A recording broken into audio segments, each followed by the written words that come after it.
Hello and welcome to the PPA Tour Australia in Melbourne, powered by JOOLA. We are here at Rye Pickleball Club here in Cheltenham, southeast of Melbourne. I'm Daniel Kuznetsov and I'm joined here by Aaron Blitz as my analyst. How we doing? I'm really excited for today's matches. We've got some big dogs here, and we've got a Melburnian himself in Zach Rabovic here, captain of the Melbourne Thunder. This is going to be an unreal match. If you had to go into the weekend and pick two teams that were going to go all the way, it was probably going to be these two. I wanted Joey and Talia were a dark horse for me, but Lucas and Sarah Burr were amazing yesterday, and Lucas was unreal, taking about 80% of the court in those semi-finals when they took out Joey and Talia 11-6, 12-10. And Zach and Andy took out Mitch and Crystal 11-9, 11-5. So some really good semi-finals. Who have you got, Dan? Well, look, while these players are having a quick warm-up, let's have a talk about today's a special day. Today's Championship Sunday. So we've got all the gold medal matches for all events here on Championship Court. We've got bronze medal matches on the other live stream court, the show court there. So commentators like us will be sitting here on Championship Court, but spectators can switch between the two streams. We'll be here all day watching all these gold medal matches. We've got the mix to start with. Then I believe we've got the men's singles with local Sahil Dang against Harry Brown. And then I believe we're followed by the women's doubles. Men's doubles. Yeah. And then finish with the women's singles. What a lineup. So Andy D, potential triple crown today if she can take out this first mix. So we're about to get started. Zach and Andy to serve. We've got David J as the referee on this court, with help by Calvin Robertson, who a fellow Victorian as well. You right, Sarah? Zach to lead us in to start for this final. Time in. 0-0-2.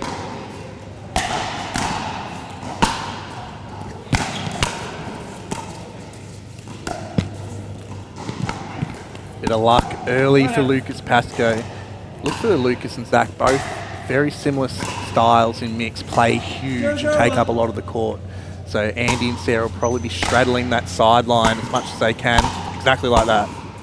Yeah, Bang. we've got two lefties here on court, don't we, Aaron? We've got Sarah Burr as a lefty, we've got Zach as a lefty on the two right side players. Unusual to see to have four forehands through the middle. I know, especially with the two men facing in front of each other. Unreal shot by Andy there. She's done an Ernie and hit that great winner past Lucas. I think she's looking towards the commentary box, pretty impressed with herself, laughing it off.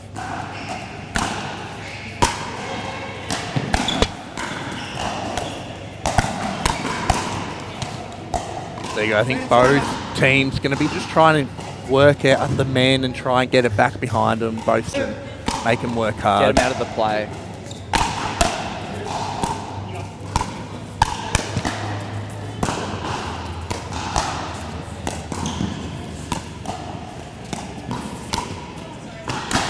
Really solid start here from Zach and Andy.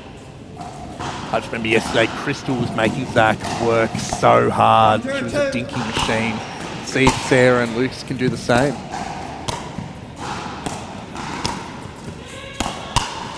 Wow. Sarah was on that. She was on that. Came flying off the paddle. Colder conditions this morning, Aaron. Ball's going to be a bit harder. Ball's going to be flying a little bit faster. It's a nice 6 degrees in Melbourne this morning.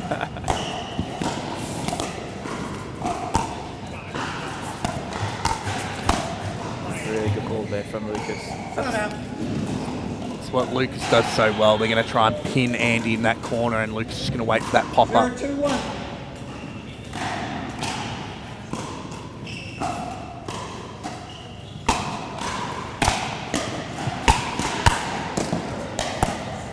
Great counter from Andy. She's all over that.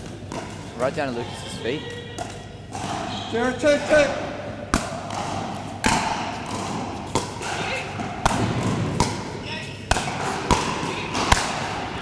Oh yeah, since that ball goes up, no one's seen that ball again. If Zach's got his smash onto it. Lots on the line here, Blitzy. We've got a $30,000 prize pool for this event. Winning team taking home $4,000. With two each. A lot at stake here. Andy's just hit that ball over Zach's back. Get that one back. Yeah, lots of money and 250 points on offer to... Oh, wow.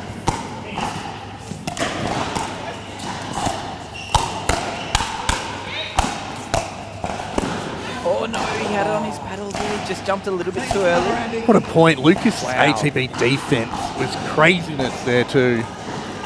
2-0-2. Yeah, both teams playing it out incredibly well.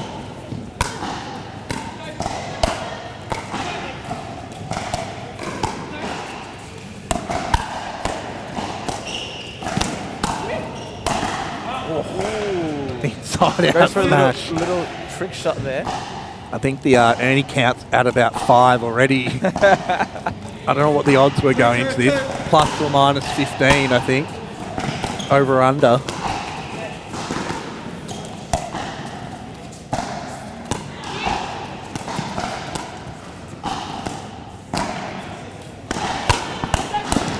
Really good ball movement there from Zach. Pushing Sarah off the court there. Will be adjustment for Sarah. Like she's used to that male speeding up directly in front of her like Joey was yesterday in the semi-finals. So now she's got to experience it from cross court. Another Ernie.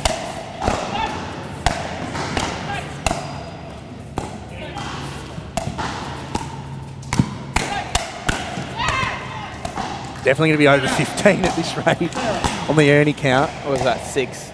They won every point now.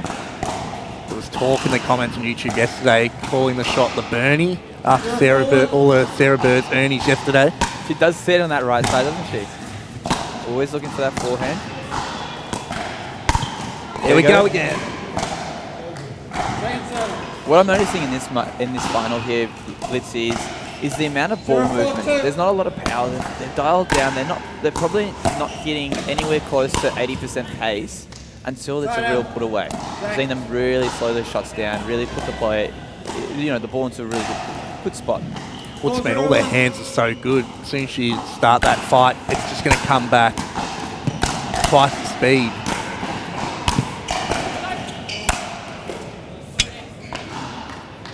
There we go. There's the Bernie. Solid start here from Zach and Andy. 4-0-2. Start they're probably looking for in the final.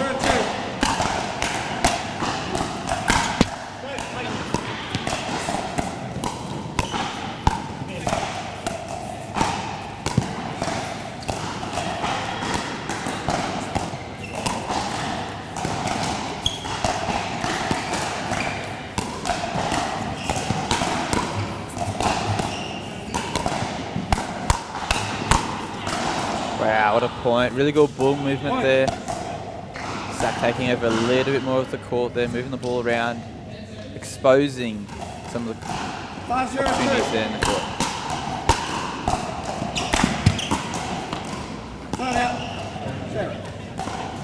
Sorry. I've been watching Zach in the coming months recently, and I've been really surprised with how fit he's become. He's moving so much better, so much lighter, seeing the ball well, coming straight from Texas on Thursday from the mid-season MLP event. Representing Australia, and Sarah Burr was part of that team as well. Yeah. So these players will have a few good matches under their belt. A lot of experience for sure. We've got the bronze medal game on grandstand court 2, Talia Saunders, Joey Farris against Mitch Hargraves and Crystal Mile Waters.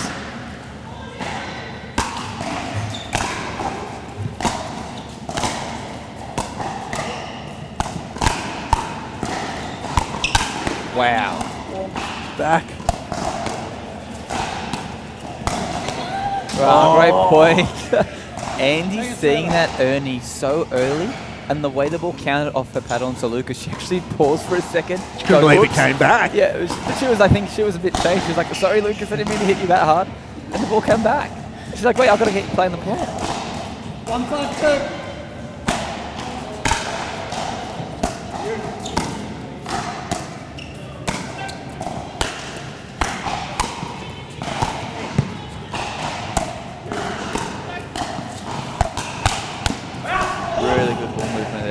Zach coming in, closing up any gaps that Lucas saw.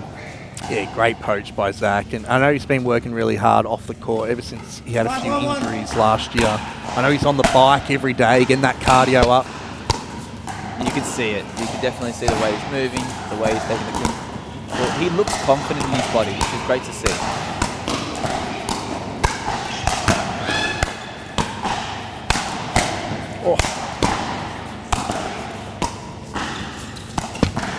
Oh! Hate to see that at the end of such an awesome rally. There we go. We're changing ends here at 6. Yeah, new rules this weekend, so it's a change of ends every time a team gets to 6 in each game. Yeah, look, I think that's a really good start for Zach and Andy here. 6-1, first game. They look so confident. They're moving the ball around. I feel they don't really have anything to lose. I know Andy's looking to get Triple Crown. They just look like they're going out there with no pressure. I mean, that's the ideal mindset to be going out in the final, isn't it? Well, I think the pattern that's getting played right now is working really well. Like Zach's speeding up well at Sarah. Even when Sarah has to run off the court on the sideline, it's very hard for her to get out the way of it because she knows Lucas was going to cover the middle. But Zach knows not to go at Lucas because his hands are so good. So it's hard to kind of find that winning pattern right now. I don't know. Like yesterday, what worked well with Mitch and Crystal, even though they did lose that game, was they just made Zach work and work and work. You maybe need to go back behind Zach as much as you can.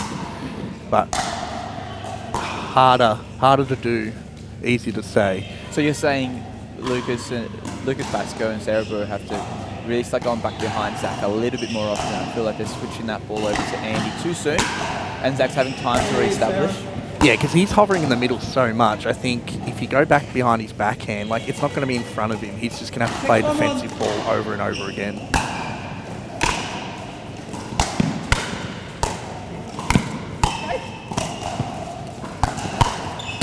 Oh, great get by Sarah Burr. I mean, if she can just keep doing a few, then that makes Zach have to then hesitate on if he's going to keep doing those speed ups. 6-1-2.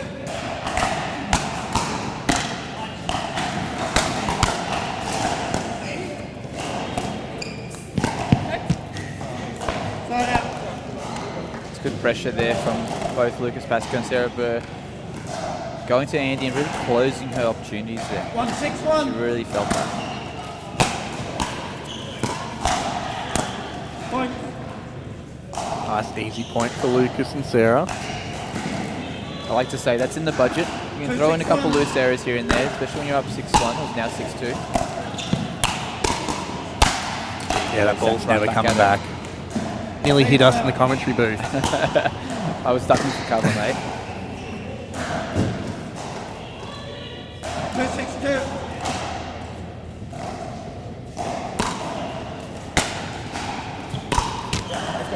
Just a loose area there. Sign out. Zach. I think Sarah's telling us just taking a little bit of space there, just to wind up with that forehand. Just hit through, didn't expect that.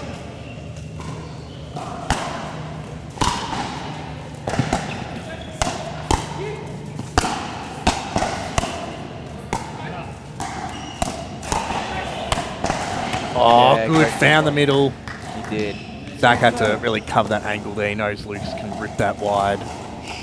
Yeah, Lucas has a lot of lag on his forehand. And so it's really, once he's got that ball on that forehand side, it's really hard to see where it's going to go. You've kind of almost got to cover any obvious corners first.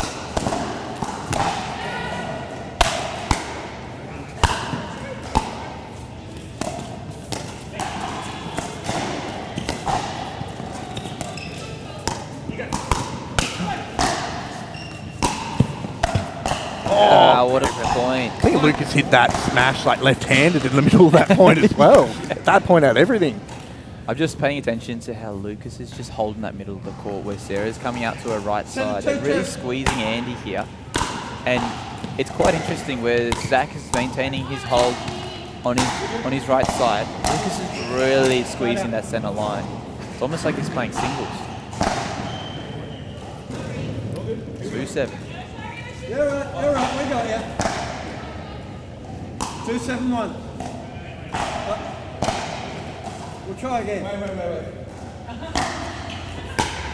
Sarah? Just some adjustments being made.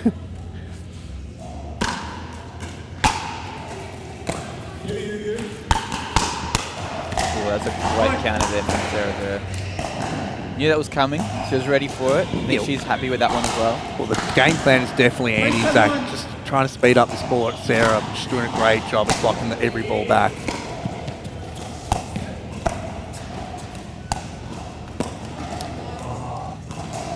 Step too far away from that ball. Came a bit slower than Sarah expected. She was kind of waiting for that count and the ball just dipped at her ankles. 372.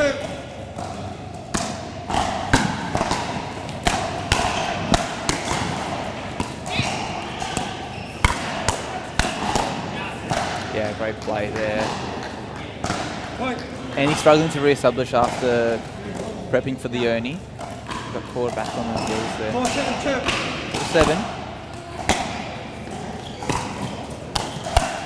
Oh, what a move. He Nice. anticipated that so well.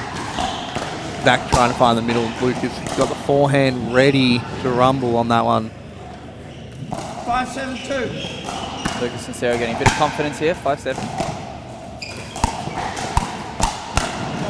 Wow, what a shot. Point out. As soon as Andy can move around that forehand, she's got so much power from that right side. Such a good, clean forehand counter. 751. Rockets off.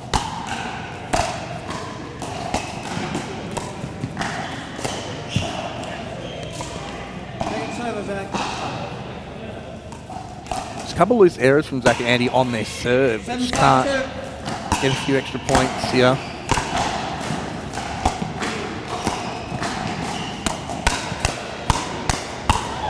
Yeah, The lefties having a crack at each other right now.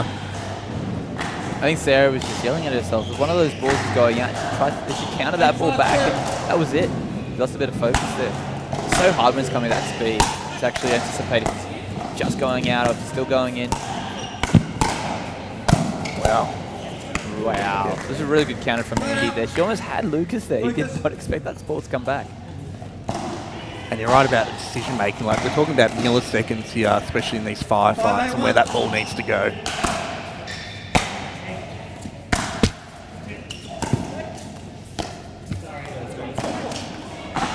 Second server, Sarah. Rare miss by Lucas Pascoe. 582. He did change the pattern there. They went back behind Lucas there. You didn't see that coming. Yeah, good spot. Point. Got to remember too, like the game style of Zach and Lucas here is to play massive, and it can get tiring. But for them, they only have a few matches today. They haven't had to grind out through the rest of the draw.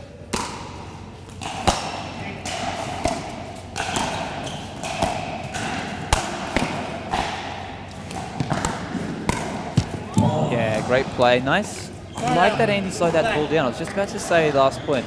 I'd like to see Andy, whenever she gets a slow balls, actually dip it back behind Lucas so Zach can get involved and still point a little bit more. And then when she gets that high counter, going back at Sarah Burr, and that worked perfectly in that last point.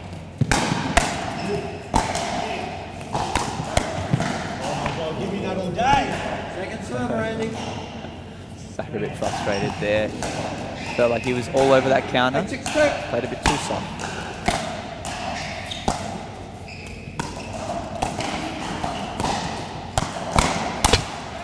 Oh, it's in. Wow. Wow. Oh, point. Great ATP defense there. Lucas can get back on the court Point. after that ATP. Great gets by Zach, and to close it out. We're going to get a quick timeout call. I think that's a good call. We're going to hear we're going to take a quick break and hear from our sponsors. This is what you're waiting for. I think we're ready to ride. I think we're ready tonight. I think I'm ready tonight. This is what you're waiting for. I think we're ready to ride.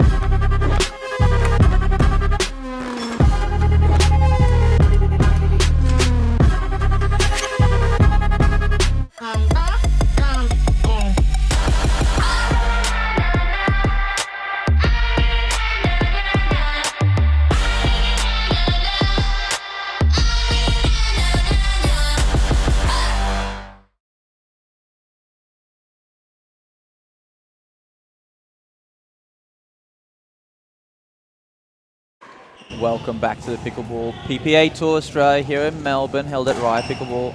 I'm Dan Kuznetsov. I'm joined here by Aaron Blitz, and we have a tight first game here. Score is 9-6. 9-6. Sarah, you good?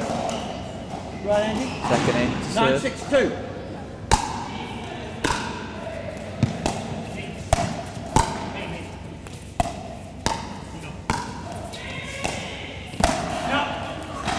Great leads there. It's ball that Lucas and that want though. They did well, got behind Zach there and got that little bit of a pop up so Lucas could take advantage. 10-6-2. Just sailed long.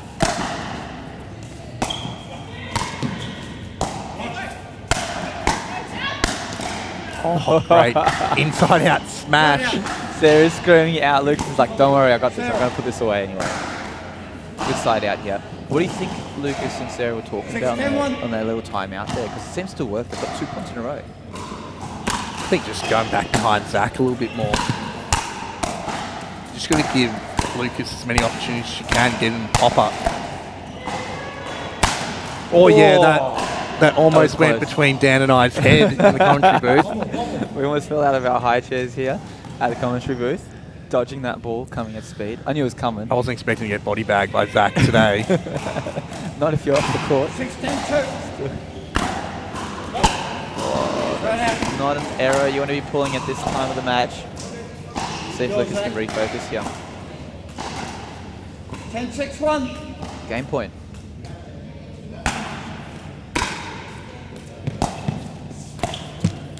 And there it is, Zach and Andy First game. taking out the first game, 11-6. We're going to keep going here because we have some results coming from the show court with a bronze medal match. We've got Joey and Talia taking out the first game 11-7 against Mitch Hargraves and Crystal Millwaters. Now, just looking over my shoulder here, I feel like Mitch is coming over a little bit more to cover Crystal today. You can really see him coming all the way over to that right sideline, and I feel like a bit of fatigue will be kicking in by the end of this tournament, as well as Joey and Talia playing really smart pickleball. They're really making Mitch work and opening up the court, targeting Crystal here. While we're here, Dan, I mean you're a part owner of this wonderful facility. I mean it has to be the best or one of the best facilities in Australia. Can you tell us a little bit about the story behind it? Yeah, of course. Look, as you mentioned, I might be a little bit biased here with Rye Pickleball being the best indoor pickleball venue in Australia, but look, I put a lot of passion into these courts, into the venue, and I knew what. I mean, I've been around in the pickleball industry for a few years now, and know what players are asking for. So a lot of court spacing, court surface, lighting, the vibe in the venue. We took a lot of inspiration to the team from what Southeast Asia is doing with their pickleball venues, and making it more of a community hub rather than just a pickleball venue in a warehouse. And yeah, just seeing so many happy faces here for the PPA here in Melbourne, it does feel unreal. It still hasn't really hit me that there's a PPA here. When you got Sarah Burr on your centre court, that's always amazing. 0-0-2. Yeah, exactly.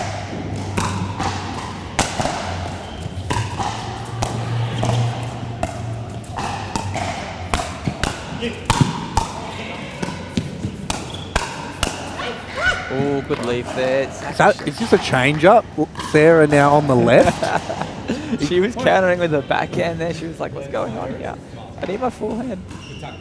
1-0-2. Zach just telling Ben Costin coaching Lucas and Sarah in this match. Good tactic for the change of side there.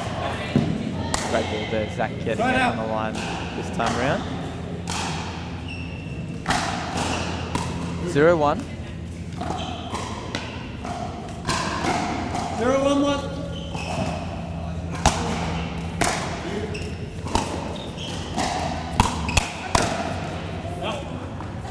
Point. Lucas just being a bit too open on that paddle face on that counter. Almost a bit too straight legged. I'd like to see him 1-1-1. lock in a little bit more if he wants to be countering well from Zach's shots. Oh, it was a Great big serve. That was a great serve. 2-1. Really good start here from Zach and Andy. They look very confident going into the second game.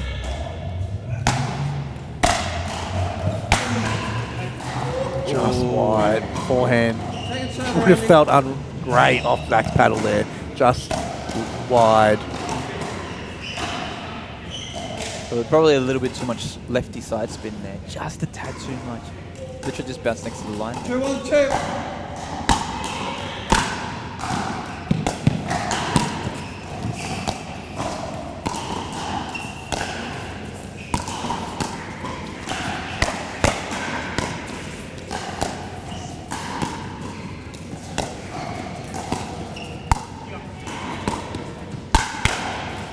Well, that works.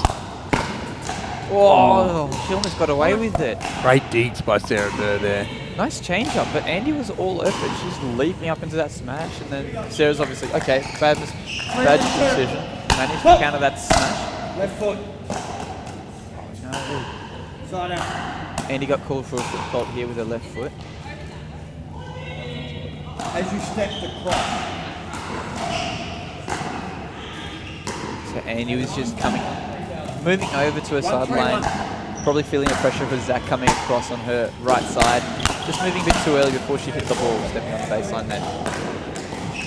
Great work by Lucas there. Just punching that ball.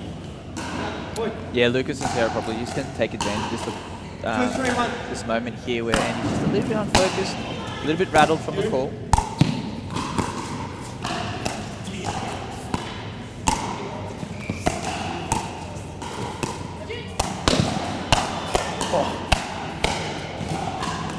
Oh, wow. Is that 2 or 3 scorpions in a row from Zach? I don't know why the Scorpion just looks so much better when a lefty's hitting it. It's just so unique. 2-3-2.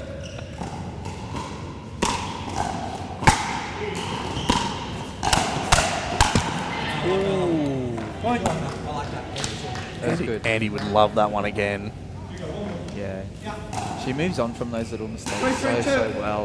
Down to the next point. She knows she could make it. She's not going to bother dwelling on the mistake.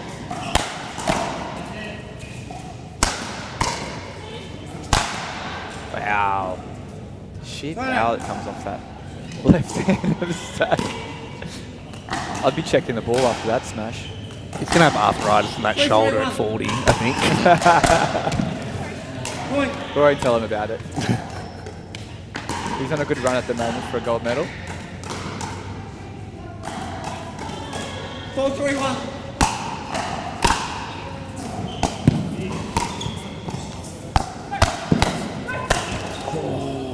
Got what he wants. Zach also takes this one out. He's also going for the double gold, playing Mitch Hargrave from the men's doubles as well. No, that's a match to watch for sure.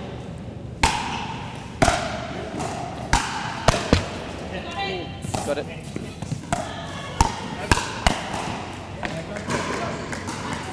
Second serve, Zach. Zach and Andy a bit confused if that ball was going in or out. I feel like that was possibly going to drop inside the baseline. 5-3-2. I think it's worth putting a paddle on that. Yeah. Ball's long. Just a bit long. Just long. We're right on the baseline here. Yeah, just had a bit of shape on that ball. Carried it along. Second serve, Sarah. Do you know what I do like about this mixed pair, Zach and Andy? Just seeing them play for a little while now. 3-5-2. The chemistry is so strong on that side of the court. They just know what each player's got to do. We've seen some mix-ups with the mixed pairs this tournament. A lot of new mixed pairings, but this duo here. Well, they won PPA New Zealand from memory. Oh, what a shot by Sarah Burr. But also for Andy too. Like for Zach, it's very hard to find ladies that are comfortable playing the left. And Andy is happy playing the left and does such a good job. Plays a lot of left and women's doubles as well. While someone like Sarah, because she's left-handed, plays all right. Yeah, we had a dominant mixed pair for a long time. Joey Wild and Danny Townsend. Now signing MLP and PPA in the US, they're over there competing at the moment. So Give some opportunities for some new pairs to take out some golds. yes, so that gold medal means Zach and Andy will be knocking on that door for a gold medal right now. Another one.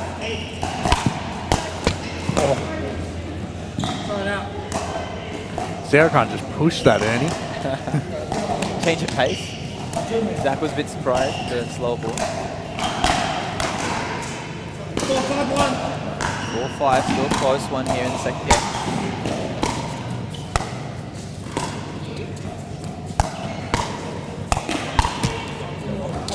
Second server. Great pressure there from Zach and Andy. 4-5-2.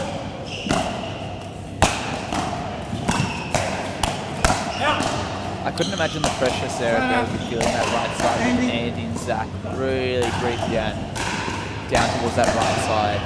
But she's handling that pressure so well. Massive credit to her. She looks so comfortable. She knows what she's doing.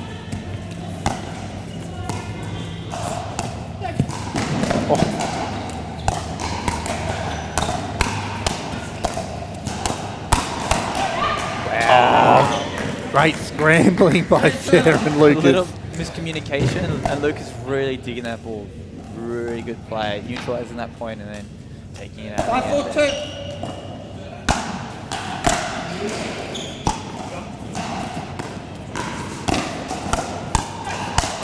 Wow. There he goes. Sarah. Lucas looks on now. He looks locked in. He's moving around, he's flicking the ball. 4-5-1.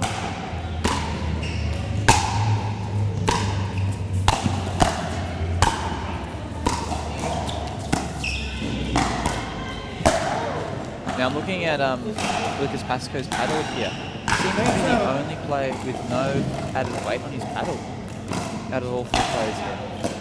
What does that? How does that help your paddle? How would that help someone like Lucas? Well, I think just in the last 12 months, a lot of people are going to the no weight on their paddle. They want it to be light. The game is so quick now, and all these hand battles are so fast that you need that light paddle just to get onto that ball. Because the paddles themselves are very powerful now.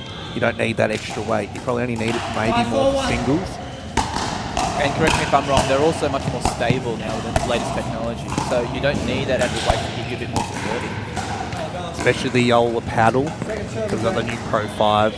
Andy rocking the Agassi, Lucas rocking the Perseus shape. We both use JOOLA paddles as well. Both actually Agassi paddles now.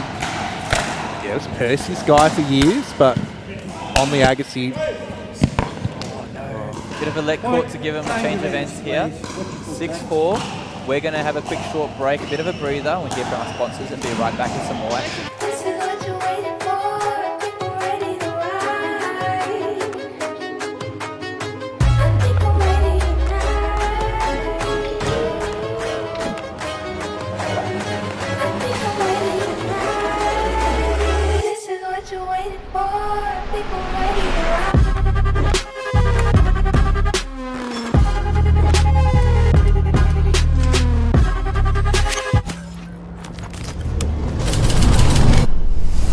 Energy is everywhere.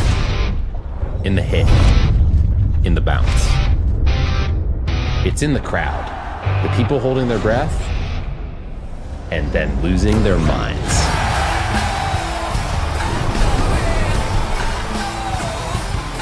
And once energy is unlocked,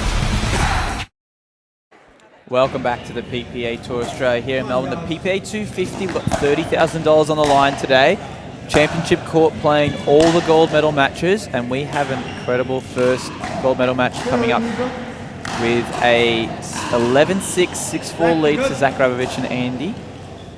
Aaron, what do you think Sarah Byrne and Lucas Pascoe need to be doing here to take out this second and potentially have a shot at the gold medal? Very good question. They'll be asking themselves the same thing. I think, like I mentioned before, they've had some success when they've gone behind Zach, but Zach, to give him credit, he's getting that ball back perfectly to Sarah. Sarah probably struggles a little bit to find that offense, while Andy can find more offense. So I think Lucas just has to play even bigger. I don't know how he's supposed to do that, but here we go.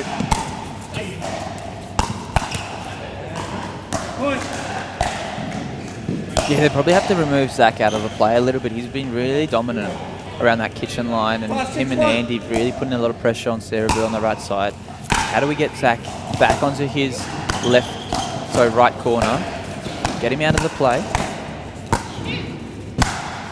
Yeah, it's just unreal play there. Well, even though like the dinking rallies, I think when Andy's like straddling that Ernie, I think just lobbing over her, really pushing Zach to the left.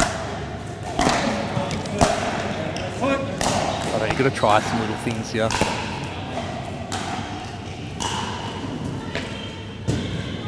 Here, one more. 6-6-2.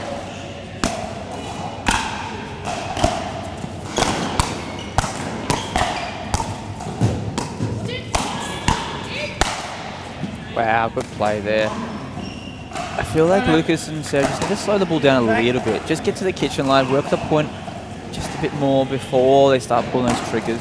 6-6-1.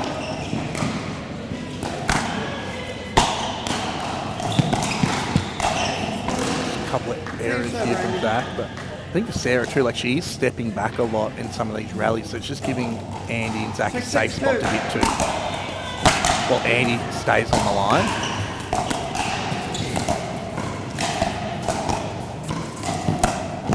Oh, that's a good spot there. So quick with his hands. Talking about the lighter paddle. You know, Lucas can really whip through that ball so much quicker without that weight. 6-6-1.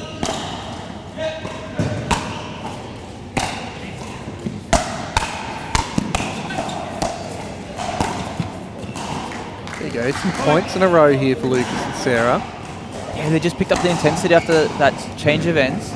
Trying to build momentum. I believe that's the first time they're leading in this match. 7-6.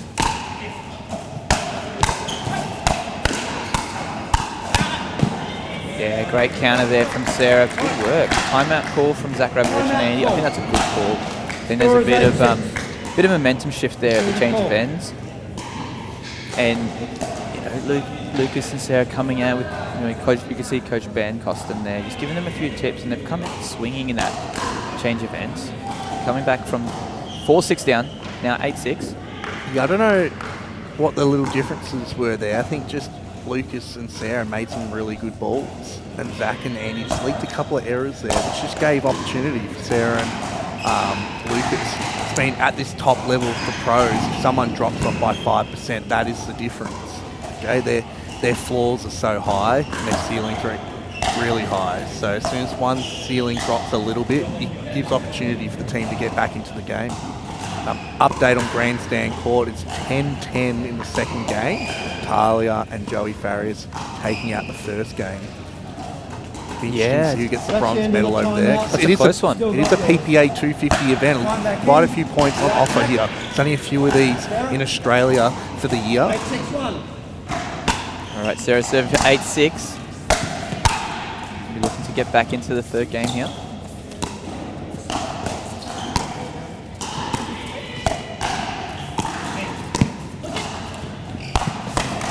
Oh, Sarah's counter just a little bit too wide, giving Zach his favourite ATP, that backhand ATP. The counter was a little bit too good.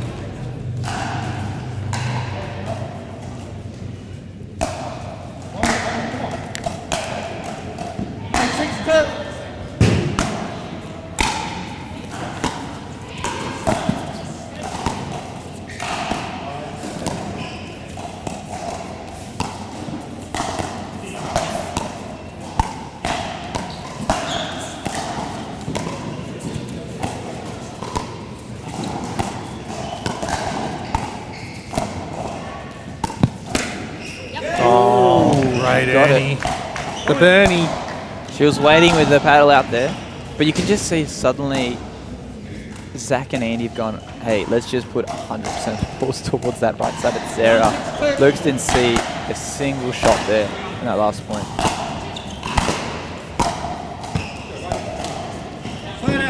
Zach and Andy will be needing that. Great side out. 9-6. 6-9.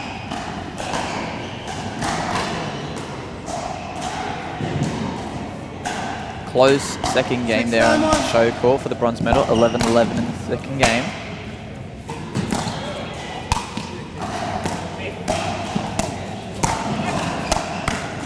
Yeah, great spot there from Lucas. Going for Zach's left hip, getting him jammed up.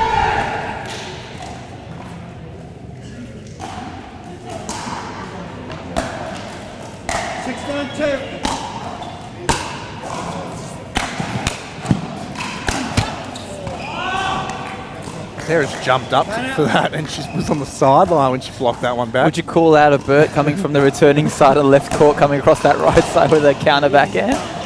Traditional Burt, just from her own side. That's good. Give him 9-6.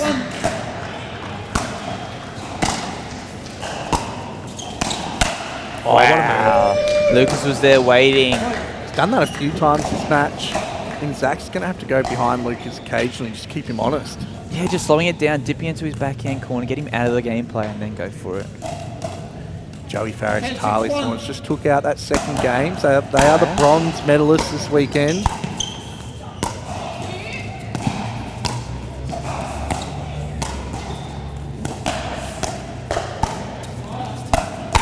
Wow, Andy, she was waiting for that, and the pace on that backhand. Wow. Yeah, going back to that show court there, I was watching the live score and checking back. Crystal and Mitch Hargraves there having 2 game points against a third. 10-9 up, they were 11-10 up, and Joey Farias and Talia Saunders coming right back and winning at 13-11. So 11-7, 13-11 to get the bronze medal. Congratulations to those two. First pro medal given out this weekend. Now this one's an interesting one. We could be looking at a third game here, 6-10.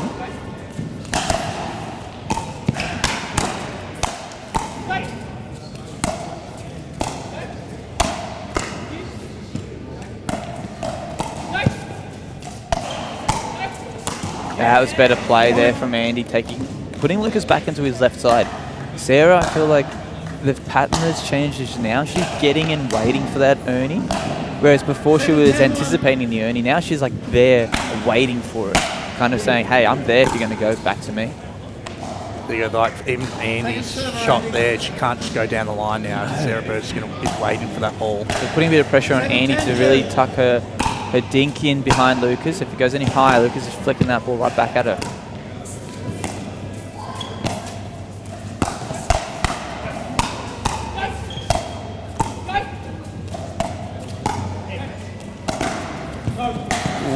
Wide. I like that though. No, it You was gotta a go good back decision. behind Zach. Very good decision from Lucas there, just overhitting it. Really well placed. But he got Zach off the court there. 8-10.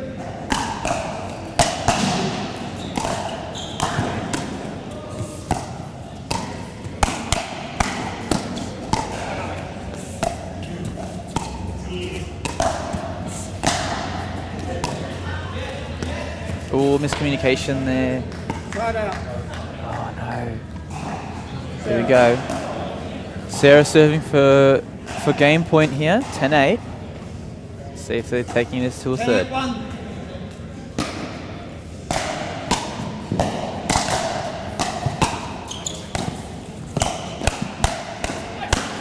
Oh, well done there, Lucas. We're going to a third for this gold medal match, Aaron. How exciting. It's what we're here for. Now the pressure is going to be on.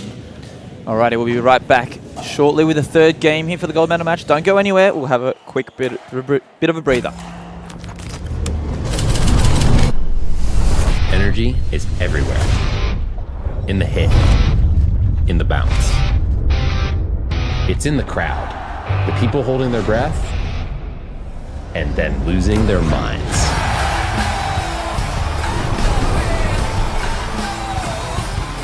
And once energy is unlocked, that's game over.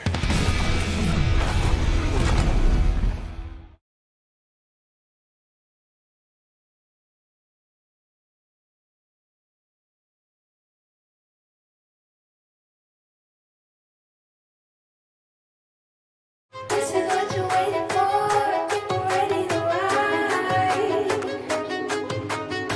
I think I'm ready tonight.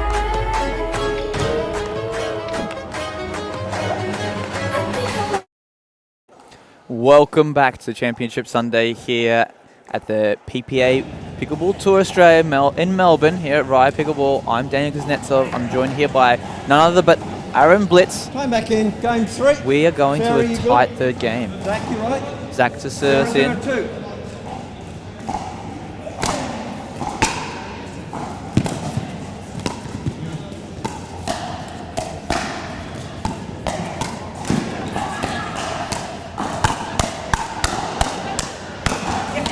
Wow, what a hands battle there. So quick. Lucas' hand. That's why Zach isn't going back behind Lucas, because Lucas can just react so fast. Yeah, I feel like at the change of ends from the last game, Sarah and Lucas really turning up the heat there in that second game. And I feel like what's changed is now they know what they're doing, as in position-wise. They're just holding their position so well. They've got their pattern figured out.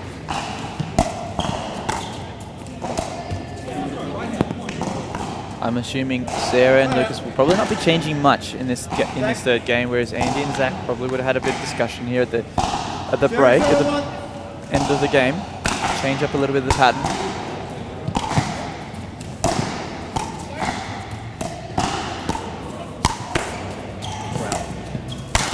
Great play there from Zach, going for a little bit of an Ernie to finish off with a smash. Aaron, what do you think Andy and Zach would have been talking at that drink break in between the games there? What will they be changing in the third game? I think they're probably going to go behind Lucas at least for one shot, just so they can get that ball back to Sarah. Because, you know, Sarah's going to straddle on that line, but if you can get it at her feet, you're just going to kind of hope she's going to pop that ball up. But she's not going to do that much. Yeah, we're talking about in the second game how Lucas is really on that center line, almost like he's playing singles. And then letting Sarah come over and wait with her Ernie on that right side. You have to go back behind Lucas. You have to put him back into his left side corner. 2-0-2.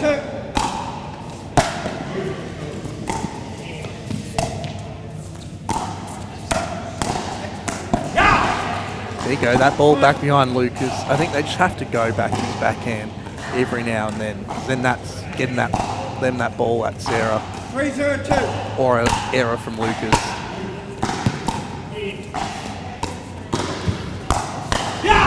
He's not missed an ATP today. He loves it off the backhand and gets so much curl on it. You can see Zach wants to start to rip out some commands here. Just a couple of errors here. Lucas missed a volley before. He's missed a return. 5-0-2.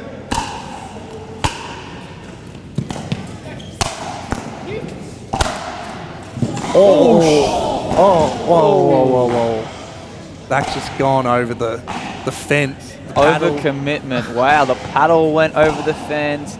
He's almost taken out someone with the paddle. He's flipped over the fence. Wow. He's hit the fence. The paddle's come out of his hand in the air. He's doing a bit of martial arts or parkour over that fence. I'm glad he's okay. David J and Cal having a conversation about that. At least not the traditional paddle throw by Zach. That was not out of anger, over the fence. He's probably feeling a bit of adrenaline. He'll be feeling okay now. Hopefully he's pulling up a bit better. Nearly knocked out a fence of yours, Dan. You might have had to replace one. I might have to go check that. Those bolts are still tight. The Structural integrity might have to get the engineers in after that.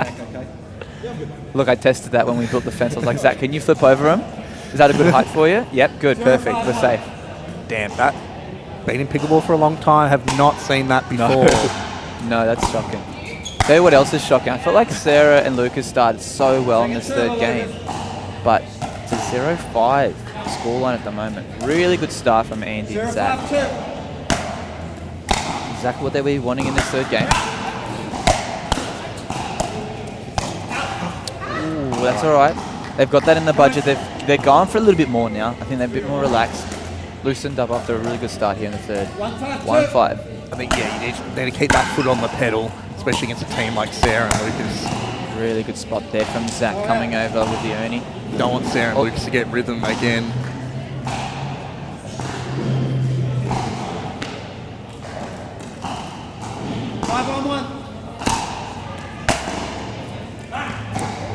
Another loose error from Lucas. 6-1 here at the change of ends. But like Lucas has to go for those big returns. He has to. Yeah, you want to be keeping out the big players back. You want to get them into position and just see a bit of scratches on that left hand of Zach's. Probably feeling a bit of the adrenaline. But see, this might actually help Zach, that fall. I still can't believe. I don't know if you could see that on camera. He's fully done a front flip over the fence next to the court, landed on his back, paddle's gone in the air, nearly knocked out Hugh behind the broadcast team here while he was fixing their camera. And the junior final there, they were just at the net talking about, the briefing before the match. Probably saying if you throw any paddles, you're going to get a card or something. And the paddle comes to fly onto their court. Probably the one situation where it's okay for the paddle to go through the air. I'd really want to see that in slow motion again. Hopefully the camera caught that. Time back in. I don't know, memes of pickleball would be picking that up for sure. 6-1-1.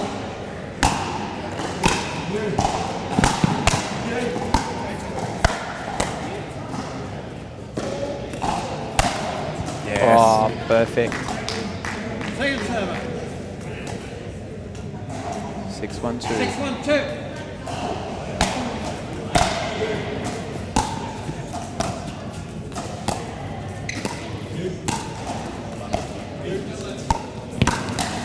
Good Ernie, that's a bag on Zach. That's a bag. Bit of lefty on lefty action. Yeah, she went back behind Zach with that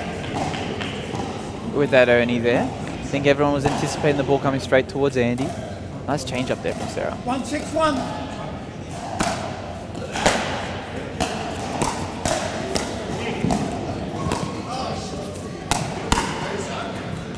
Just Good wide. leave, good leave. Second server. Sarah. It's definitely not getting any warmer in here, but the pickleball is definitely getting hot. 6-2. I'm feeling the heat from this championship court, Aaron.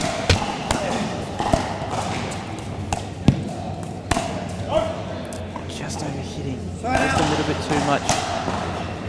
With Zach and Andy back into their positions here, probably putting a little bit of pressure on Sarah Burr and Luke Pasca to go for their shots a bit more. It's not paying off. Just overhitting it a tad too much. Yeah, good spot there. Second Lucas server. knows that middle's wide open. 6-1-2.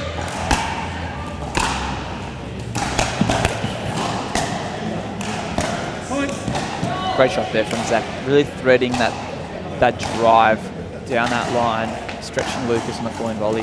Lucas just catching a bit late.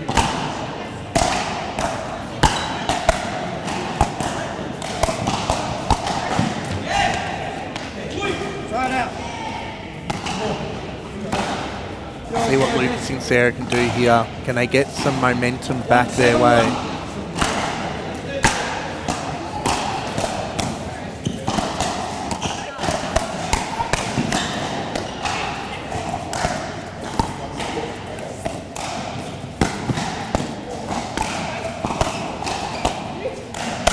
Wow, what a point there. Wow. Finding the gap. Don't know about you, Aaron, here, but I'm watching this third game. The intensity is really, really picked up. Was a lot on the line. 250 points. Was it $4,000 for the winning team? Yeah, it's a lot. You see both teams want this. They're not giving it away. 3-7. Lucas is really locked in now. That's what we were seeing from him in the late second. 3-7-1. As they get the second game. So we'll see what's going to happen here.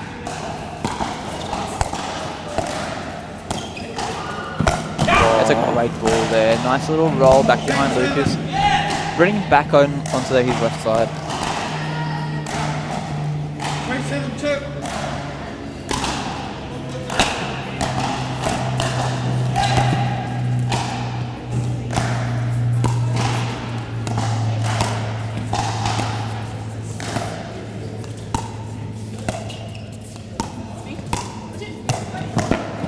Wow, great ball there from Zach and Andy.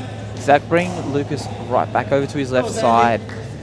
Showing him to take that left side, go back to that left side, open up Sarah Burr. 7-3-1.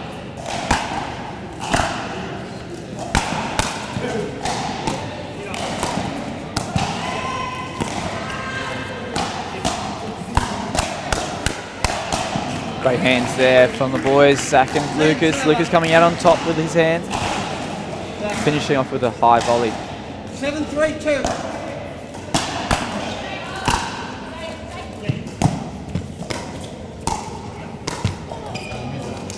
Point.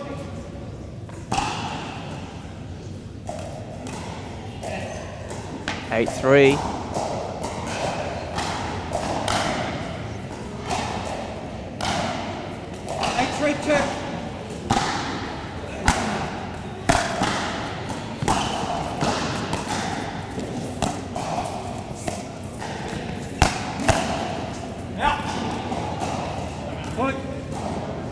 He has not Timeout missed call. an ATP this One whole receiver. match. Scores 9-3. Really good stuff. So that's what happens. Like, they're trying to get that ball behind Zach, but some of them are just dragging a little bit too wide, and he's getting that opportunity to go down the line. Score of 9-4 here for Zach and Andy. Good 9-3. Good timeout call there from Lucas. No doubt they'll be trying to change something up now late in the third. Like I mentioned earlier, it's very hard for Lucas and Sarah to probably keep up that intensity. I mean, Lucas is taking up 90% of the court. It does get tiring. I get tired just watching him. But he's trying to play huge. Sarah's doing an amazing job blocking these balls back, but Andy and Zach just have so much firepower. They can just hit through you. And Andy just hovers on that line, just taking balls out of the air, which keeps kind of Lucas a little bit honest. Be interesting to see what Lucas and Sarah are talking about right now with their coach, Ben Costin. See what change-ups they need to make. See if they can find what they found in the second game when they took that one out. What do you think from our commentary booth? What do you think Lucas Pascoe and Sarah Burr are probably going to be deciding to do now? Just make more balls. I think like Lucas missed a couple of returns there, missed a couple of volleys. He's trying to play big, so errors they're part of the game when you're trying to play so big. I think No timeouts maybe left. just Still take a got deep some breath, time. slow a couple of those balls down just to make sure Time you're back making in. them Score is 9-3. instead of worrying about having to hit through Zach and Andy right now. Zach. 9-3-2. 9-3-2 here. 2 points away from PPA champions. Make that 1 point. Really good ball there from Andy. But championship point here, 10-3. Zach and Andy pumped and ready to go. 10-3-2.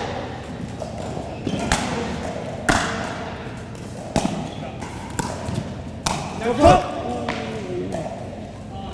I think Zach had a couple options there, changed his mind late.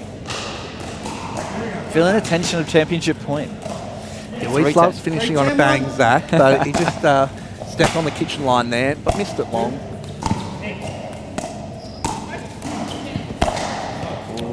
Still missing an ATP. Second service, It's just Sarah. not.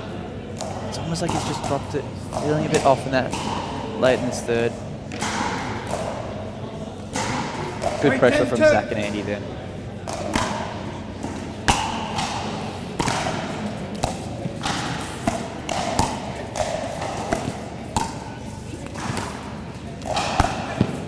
Ooh, that's a good ball there from Zach. Just missing it a little bit wide there. Probably feeling Lucas's presence moving across that. He's going for a bit more. 4-10-2.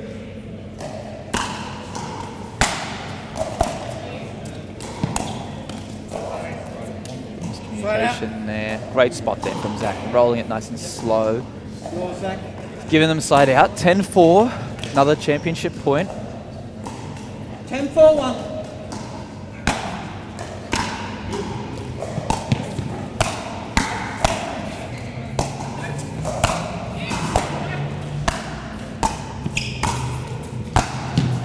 That's Ooh, long. that was a good leave. It was long by about 2 centimetres here from a commentary booth. Talk about a clutch leave down in championship point there. All right, we've got a second championship point here from Andy and Zach. 10-4-2.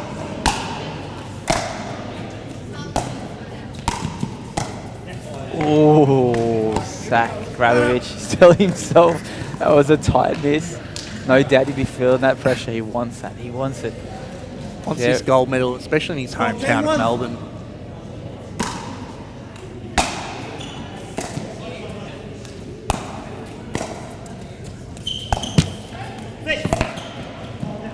Oh, a couple lucky neck shots or- there from Zach. Yeah, you can really feel Zach starting to feel a bit tight, a bit pressured. I mean, anyone would, right? Championship points here. 14-2. Hard to close out gold medal games. You got the fatigue from the whole week.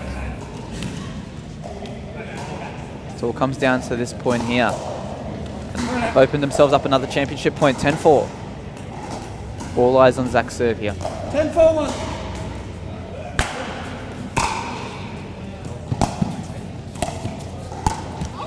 Ooh, another. They don't want it. 10-7. The little tight dink. Good pressure from Sarah and Lucas here. They know that their opponents are feeling a little bit tight. They're going to try and make balls. Put the pressure on them. Oh, another tight drop. Phone out. Lucas and Sarah making balls right now, making Andy and Zach have to hit to win it. There's a lot of murmur in the crowd here now. Everyone can see this, the pressure coming from the other side of the court here. 14-1. It's been 4 match points not taken. Championship points. Championship points, Just exactly. playing unforced errors. Oh, and Lucas is turning it up. Point. We could see a comeback here. I can feel the energy changing. 5-10-1.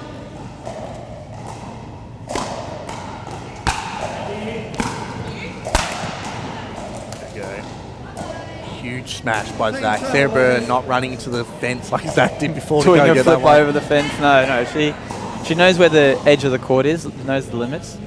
She's like, no, I'm going to save myself. We could get a comeback here. You know, be in one piece. 10-2. Oh, no. Lucas is missing Simple's third. Can't be missing those at this time of the game. All right. All cameras are back out again. Championship point, 10-5. Championship point number 5. Let's see if Zach and Andy can take the gold medal here. Ah, There we there go. it is. Point. We have our champions, our PPA Tour Australia in Melbourne. Champions Zach and Andy. Well done. Well played. Wow, what a match. What a final. Zach and Andy's second PPA gold medal.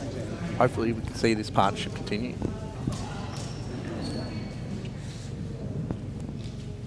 What a match we had here. Wow, what a comeback. Good pressure from Sarah and Lucas there. They came through in the second game, really putting that pressure on Zach, really moving him back onto his left side. They got their positioning really, really well. And they looked strong when they came out in the third game, playing a few strong points, but it was just that 5-0 lead. Couple unforced errors from their positions. Zach and Andy getting up 5-0. Yeah, well done to Zach and Andy. It's been second PPA gold medal. Too much firepower. We've still got at our next gold medal match at 10 a.m. We've got the men's pro singles, Sahil Dang, and we've got Harrison Brown. I'm really excited about that one.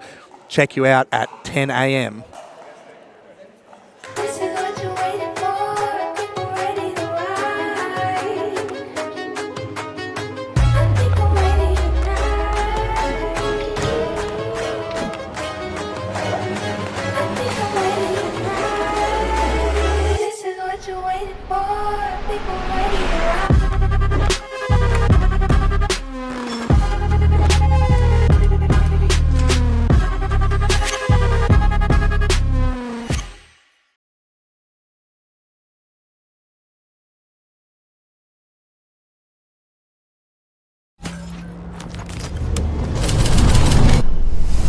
Energy is everywhere. In the hit, in the bounce. It's in the crowd, the people holding their breath, and then losing their minds.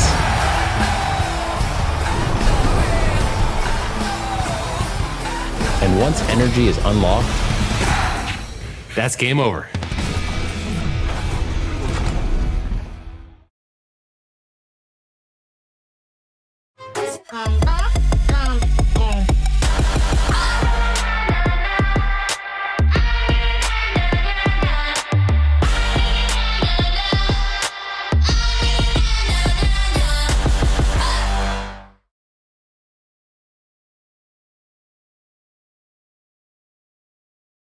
This is what you're waiting for.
This is what you're waiting for. People ready to ride. I think I'm ready tonight. I think I'm ready tonight. This is what you're waiting for. People ready to ride.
Welcome back to the PPA Tour Australia here in Melbourne at Raya Pickleball Club. We've just had an amazing mixed doubles final here. We've got Championship Sunday.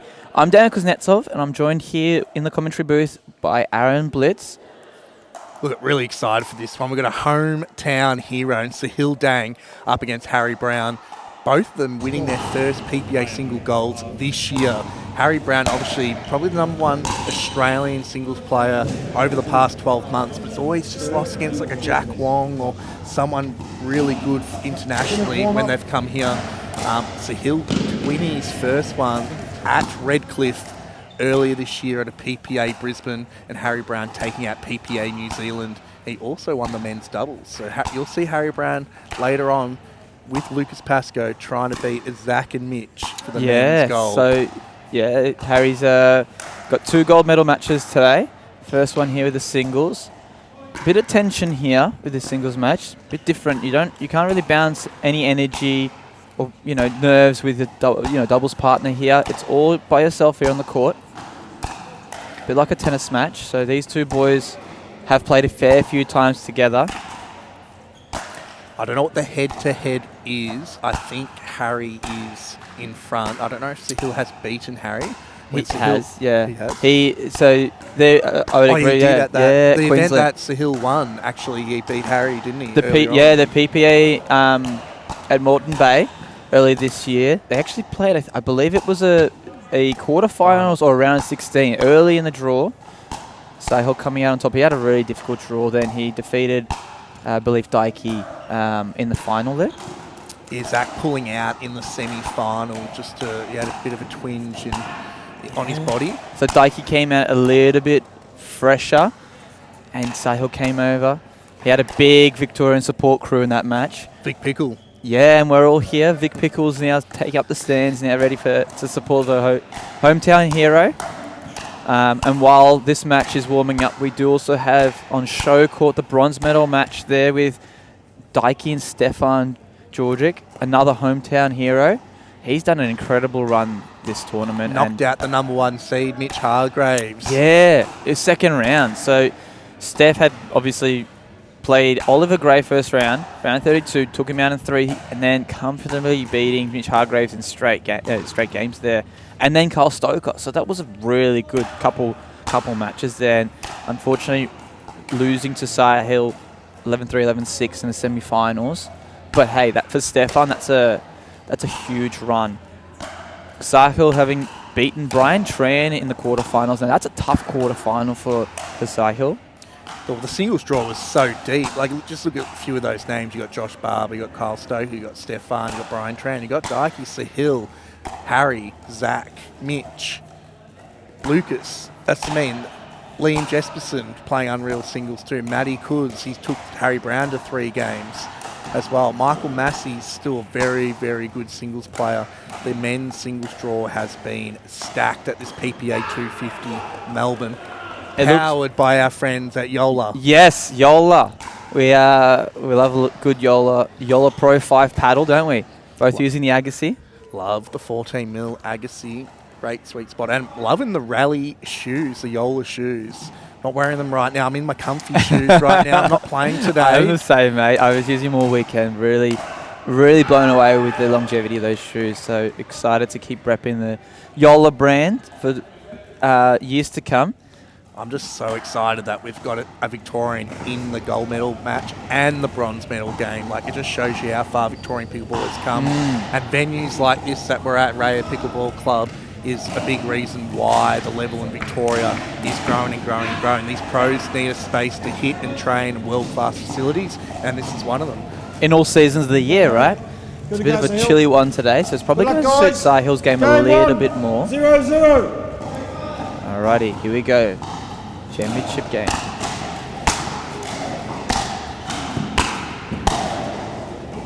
So we're talking about 2 guys here that have the best passing shots in Australia. Like 0-0. Sahil, maybe less power than Harry Brown, but he can hit spots. He can no doubt move the ball so well. He holds the ball really well, and his reach is unreal. Speaking of reach, Harry's reach is also, as soon as he gets to the kitchen, it's hard to get a ball past him. So no doubt Sahil's going to be trying to keep Harry off that kitchen line. Talking about 2 guys that are well and truly over 6 foot, longer arms than their height, both super athletic. Yeah, I've been watching Harry Brown from the early days when he got into pickleball, and I think one of his biggest assets in his game is actually his mental strength. Players have tried everything they can to break him down, and he's just been so locked in, so focused. No doubt we're going to be watching him really be mentally strong here in this match, and a really good start point, first point there. Similar conditions to PPA New Zealand. Like, Harry Brown loves indoor pickle, cold pickle, ball being really hard for him, which means he can get that power. Sahil, I reckon, wants it to be a little bit slower. That's why he had success in Moreton Bay. But he can play with both conditions. But for Harry Brown, probably in his favour, the conditions today. Yeah, but also being here at Raya Pickleball Club, we do have rebound ace surface, so it's a little bit softer. Probably the similar experience what you're going to see when in the Queensland Sun. Bit of a slower game, so it kind of favours both players here. Obviously, the ball's harder. The Franklin ball that we're using, X40, the official ball sponsor. But it's going to be a bit harder in this cold weather. But we got Sahil who's going to be preferring the softer courts where he'll have a little bit more time to move that ball around. He'll just hit a couple loose forehands. Once he gets that going, it's going to be dangerous. Yeah, I was talking to Sahil at the beginning of the match. He looked a little bit nervous, naturally, coming into championship match. He just needs a few points just to get into the role of the match. He's not as familiar with these gold medal matches as Harry is. Obviously, Harry in the gold medal match in the men's doubles as well. 0-2. And he's had countless of matches in the mixed doubles. He's no stranger to these championship Sundays. Point. Sahil also great player in his own right, but probably played a few less of these finals. But come out more successful when he has. So.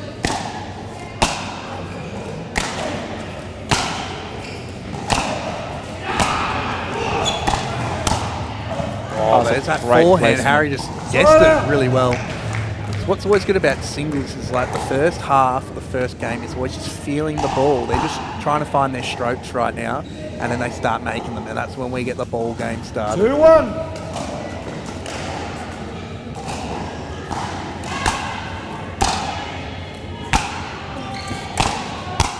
Oh, that's so good. Harry's all over the kitchen now. Seems like he's got a groove at the beginning of the match first. I feel like Sahil just needs to loosen up. I think once he's loosening up and hitting through that ball, it's just going to be so much harder for Harry to reach those shots.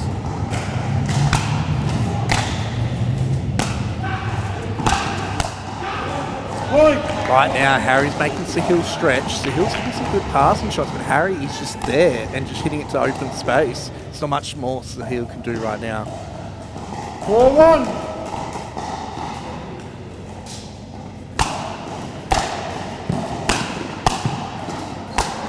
That was better, and I was just about to say that. So Sahil started the game so well, coming to the net for the first 2 points, and getting away with a couple points there with the side out and the first point on the ball.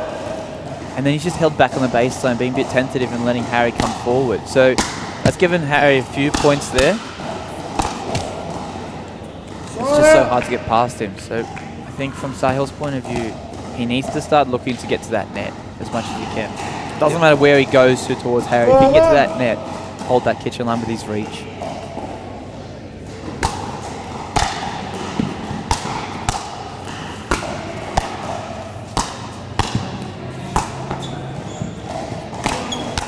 Oh, that's such good read from Harry. Everywhere right now.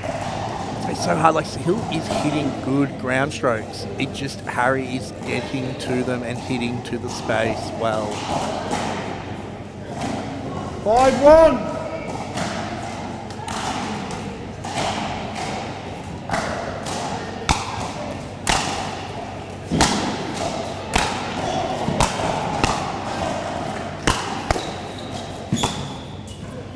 Yeah, well played there from Sahil, holding that kitchen line. Just got a little bit more purchase on that volley there that made Harry draw the error, because a few of the volleys before were kind of a little bit shaky. Yeah, a bit tentative. And just got Harry to have another good ball. 1-5.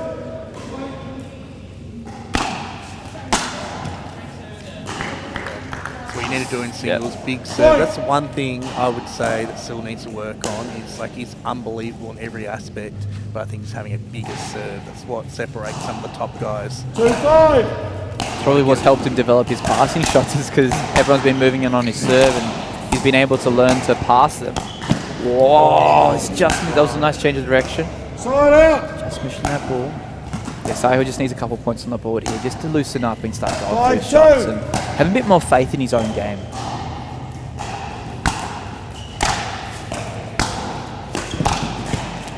Ooh, there. Point. 6-2. 6-2, change of ends. Guys, have a minute's break. Thank you. So he'll come to the bench, have a chat to his sister and Josh Fisher and a few guys. Mitch Hargrave's actually just behind him as well. Maybe you might get some tips from the number one seed. But I think Harry's just on fire right now, just making really good balls, hitting space. Yeah, Harry looks really stress-free, relaxed. He knows what he's doing. He knows his game plan. And I think Sahil's kind of giving him a bit of that opportunity as well. Just by playing so tentatively, he's not really hurting or putting a lot of pressure on Harry. So I think, no doubt, Sahil's going to be wanting to hit through. I can see Mitch Hargraves giving a few tips to Sahil there. I'm sure one of them is going to be going, hey, hit through that ball a little bit more. Really come in, get that ball dipping. Let's get a bit more off that bounce, just to get Harry stretching and get a few more easier shots. Because for Harry right now, you walk into the game, you're making a forehand, you're making your backhand. Like, just gives you so much confidence. Because if you go in and you're missing your backhand, but you're making your forehand, like, it makes you second guess everything. And that's when Sahil could get some points. But Harry's come out making balls. Sahil's just had a few errors, but like, they're not like crazy unforced errors. It's just Harry's hitting good balls. Sahil is going for a little bit more just to find some points here. So let's see what Sahil can do here. Hopefully we've got a game on our hands. Time back in. 6-2.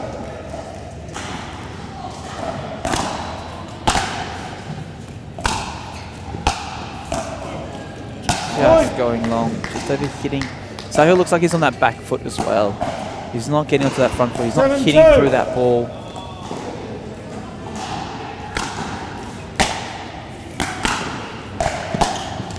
Point. Sahil calling timeout here. I think he just needs to shake it off. We're going to have a quick little breather. Come back with some more action here from Championship Court. This is what you're waiting for. People ready to ride. I think I'm ready tonight. I think I'm ready tonight. This is what you're waiting for. People ready to ride.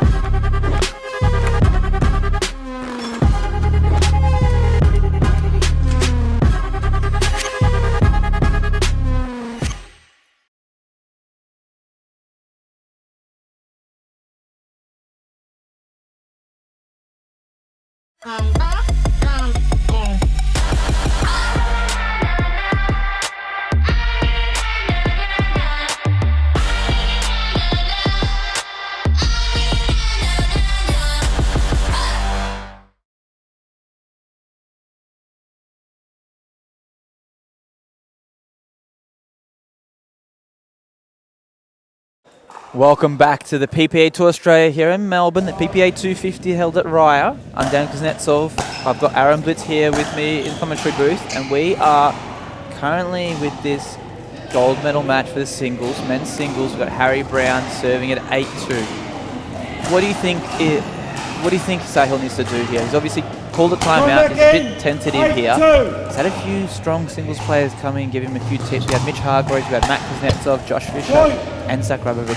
Just talking to Sahil there at the timeout. What do you think they'll be telling him? Look, I think just to go out there and just go for the shots that you are high percentage for you and just make some balls, get some confidence, and then you can start going for those balls that, you know, win the game for you. Yeah, I can just see a change of tactics there from Sahil. Starting to target Harry's backhand side, really pushing him out that side and moving in. That's obviously worked a treat here. 2-9. No doubt he's going to be wanting to get some points on the scoreboard here to boost his confidence. 2-9. Couple of calls there. Just a couple loose areas here from Sahil. He'll find his way. We know what he's like. That's mean he makes a lot of balls. He's in the bronze medal game of the men's doubles as well with Dan Folk. See, so dominant from Harry. I feel like Sahil for him, I think it's not about coming back and trying to get this game, but more so, let's go for a bit more. Let's loosen up in this game. Game 2 is going to be his. That's probably the mindset he's probably thinking now. Find that rhythm. There it is. Just another unforced error from the return. 11-2 to Harry. Really comfortable game there. I think for Sahil right now, he just needs to come to the bench, take a big breath. Restart, reset, I think, mentally. Yeah, new game. Sometimes singles, swings and roundabouts, you're going to have a moment where the opponent is hitting everything really well, but then they could come out, Harry could come out, miss a few backhands at the start of this one. Sahil could get some confidence and take out the second game. Yep. So from Harry's point of view, he's just going, I'm playing solid, I keep moving the ball around, get to the net, keep putting that pressure, making balls to Sahil. And Sahil's probably going, I've got to go in, I've got to go for a bit more. And swing loose. I mean, I know Sahil probably knows what to do with Harry. He's beaten him a few times, and he just needs to loosen up to get those spots going. Yeah, I mean, we know Sahil is probably about 30% better than what he's playing at right now, and it's just Harry's putting a lot of pressure. He's making good balls, making Sahil have to go for a little bit more, and Sahil's just not getting that ball in today so far. But hopefully that changes really quick. And a couple of unforced errors there from Sahil. I mean, he's won a PPA gold this year. He knows what he's doing. He knows, yeah. Well, while we're having a bit of a break here, we've got our bronze medal match in the men's singles happening on Showcourt on the other live stream. Daiki taking out the first game 11-8 against local star player Stefan. Now, I was watching the live score there. Stefan was up 8-6 in that first game. So Daiki coming around, winning 5 points to get that game down 6-8. It's picking up the intensity.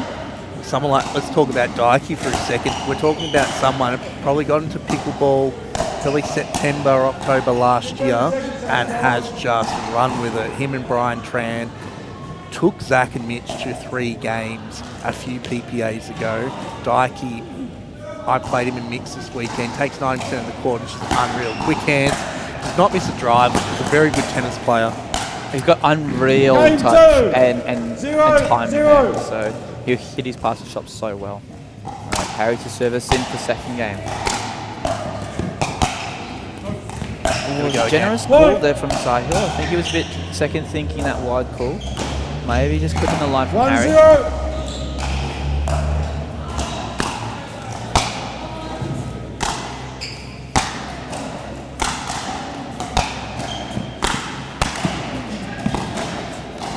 Yeah, that was better from Sahil. Really pinning Harry into the corner here. Harry's just wanted to hit these forehands. Sahil's just going to have to go 1 for 4 0-1. and get it back to his backhand. Yeah.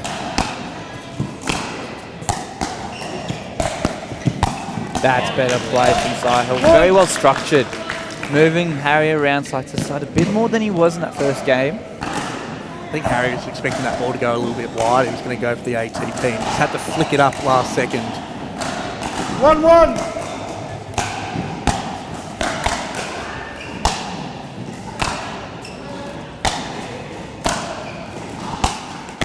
That's a great shot there from Sahil. Again, hitting his passing shots and going for his passing shots. Exactly what the type of level Sahil plays, what we want to see from him in this gold medal match.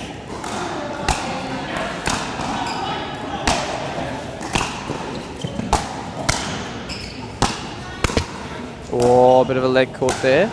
Sahil's still up with a lead, the first lead he's had in this gold medal match. Could we be seeing Sahil loosening up now in this second game? Potentially taking this till third. We'll see. What we're seeing here, I'm just noticing something that's been added to the game the last 6 months is everyone's got that 2-hand backhand on that counter now when they come in. That's something like I just haven't got my head around yet, but that's just every year there is something new to add to your game. And that's what's separating some of these top pros from the rest. Like coming in here, so much more stable backhands, hitting the two-y out of the air and transition. Yeah, you can hit so much power on that. But the other thing I'm seeing, especially in singles here as well, is just let this incredible point play out. Oh, he's got it now.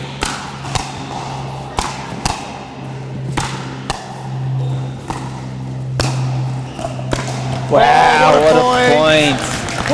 Absolute Great defense from Sahil there. Wow. Yeah, that was incredible play from both players. And Sahil's firing up now. He's like, I've got this.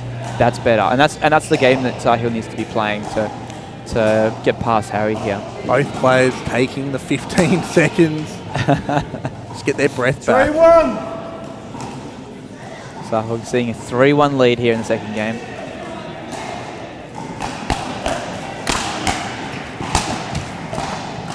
I think that's showing their tiredness there after that last rally. Yeah. Really good move there from Harry. So I was saying, the other thing I've been seeing in the singles game recently, and probably from the inspiration of Hunter Johnson in the US, singles players aren't necessarily returning and running straight to the net.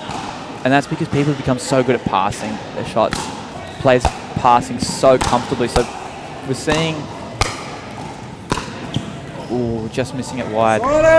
We're just seeing players favouriting going for a bit more on their return rather than running in off the return and then moving in on their fourth shot rather than on that return. So gives them a little bit more time and space to create a better approach shot rather than off the return. As well as serves have become much harder to come in on.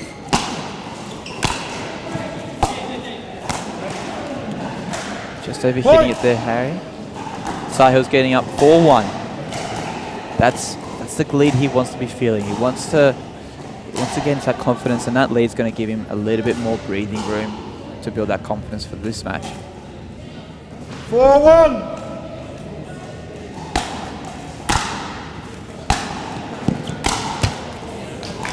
5-1 lead here.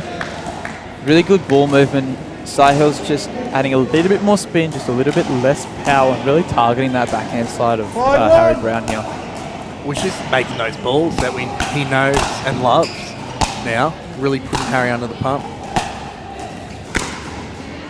Yeah, Harry just overhitting it again as well. 6-1. I think ever 6-1 since that, change of ends. well, that really long point that we did have, that's just been the difference maker. It's probably taken Harry out of breath a little bit and it's giving Sahil some confidence.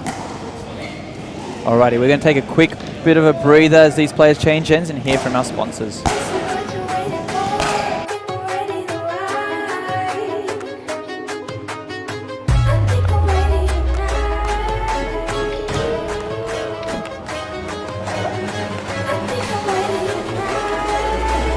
This is what you're waiting for. People ready to ride. I think I'm ready tonight. I think I'm ready tonight. This is what you're waiting for. People ready to ride. Energy is everywhere. In the hit, in the bounce. It's in the crowd. The people holding their breath and then losing their minds.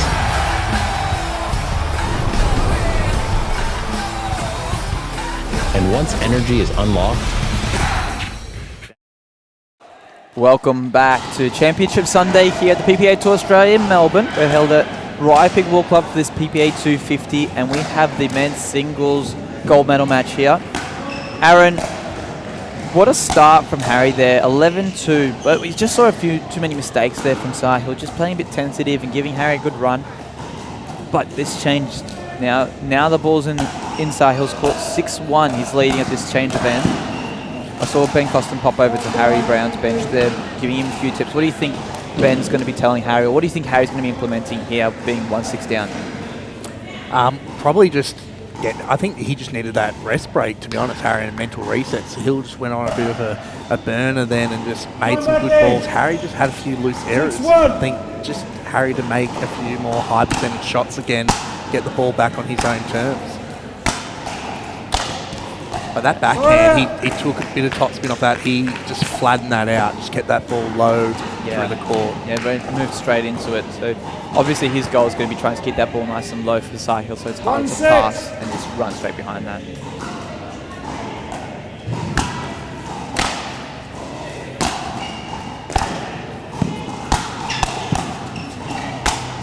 Wow. Wow, what a shot there. Great passing shot. Took that on the rise, got the edge of that ball. Frank the next 40 ball, wrapping it around to the right side of Sahil. 2-6. Sahil just shaking his head in disbelief there with the passing shot. Oh, unbelievable finding forehand. Harry does so well because he has the same stance if he's going to hit that inside out for reel down the line, so it's so hard to read. 3-6.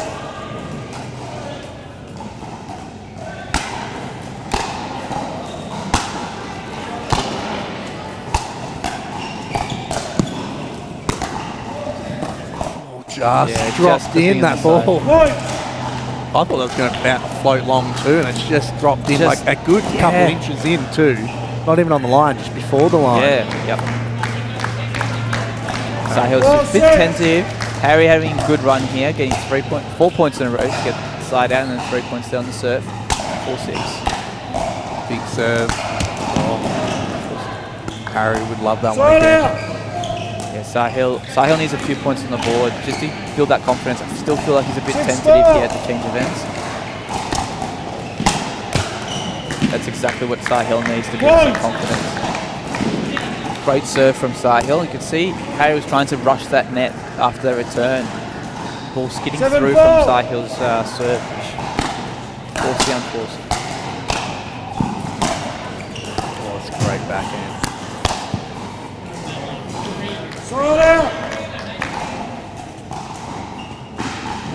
4-7. 4-7.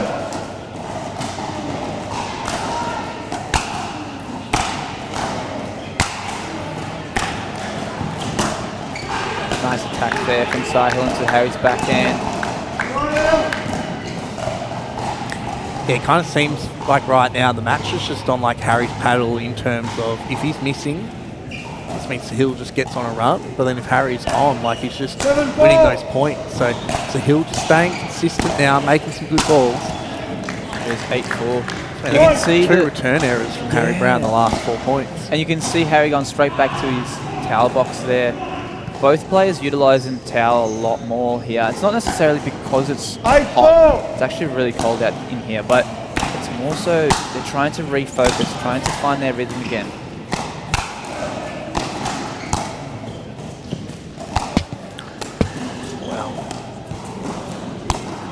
That was 3 leg courts in a row in that point. Wow. Get all those correct. It just Wow. happened to hit the net every time. Timeout call from Harry. He's trying to do everything he can to stay mentally strong through this game and give himself a shot. 9-4 lead to Sahil. Sahil's putting that pressure on Harry. Harry just throwing a couple unforced errors. But we're just talking about how both players utilising their towel on their 15-second break between each point. More so, not because they're tired or not because they really need a breather, but more so, I would assume, for a mental reset. Okay, yep, doing a good job. Let me reset here. Or, okay, next point. I know what I'm trying to achieve here. Don't dwell on those mistakes. Well, it's been Harry Brown was a very high level tennis player, played at Michigan State, like one of the top tennis schools over there. He knows how to use those breaks, those towel breaks. It's like mini reset timeouts for him.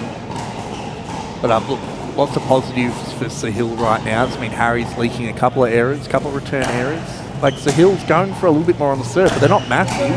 No. I think he's just getting a bit of depth on it, and he's putting Harry under pressure.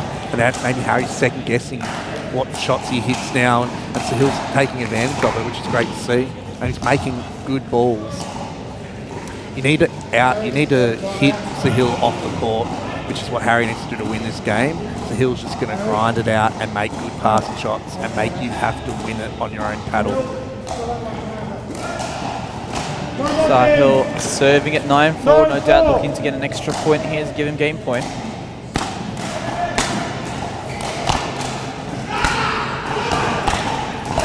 Ooh, got it. Great passing shot from forehand. That's 10-4. Sahil's pumping himself up. He's ready. We might be in for an exciting third. Harry taking his full 15-second break here. 10-4.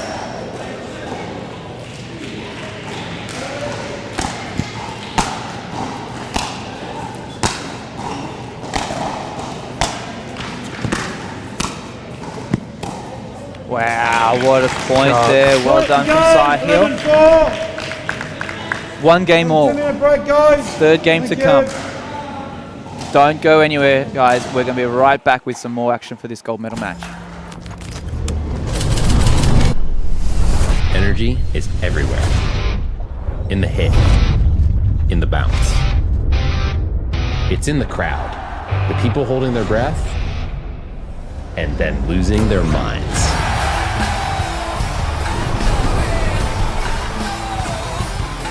And once energy is unlocked, that's game over.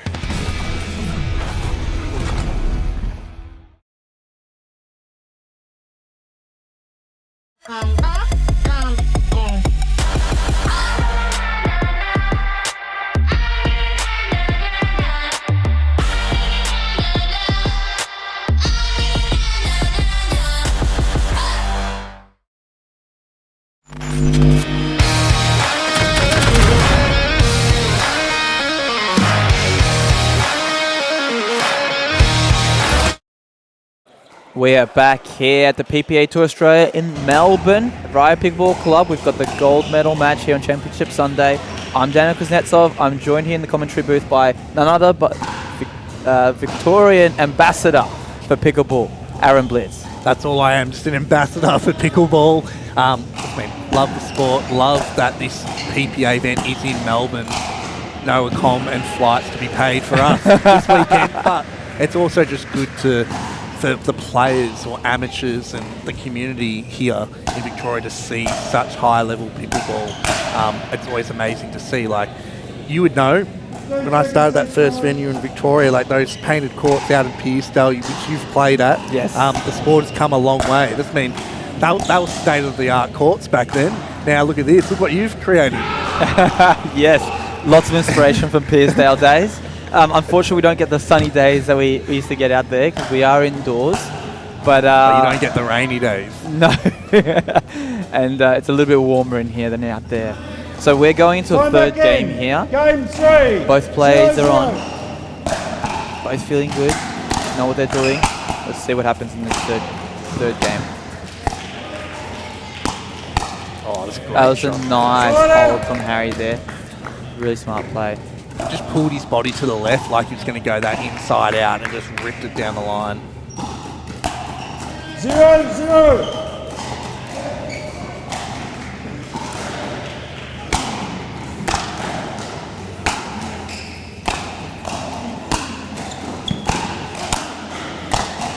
Wow. Just Oh. wide.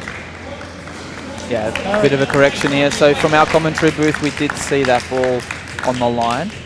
And Kelvin, our head referee in this match, overruling that call. That was an incredible passing shot from Sahil. Just getting wrapping around the ball. 0-0. No doubt. I can understand why Harry thought it might have been going out. Just curved back into the court. Point. Big serve from Hill. Just that return, just going long. Literally 1-0. millimetres there, just dropping outside that baseline.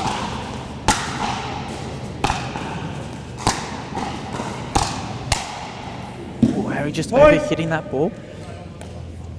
We've got another game result in the on-show court, the bronze medal match. Stefan Georgic taking out the second game, 11-8 against 2-0. Psyche. They're going to a third as well. So we've got three-set games, or three-game matches for these medal matches. Sorry. Very tight score lines here. Man, all these guys at the top on any given day can take out this gold medal.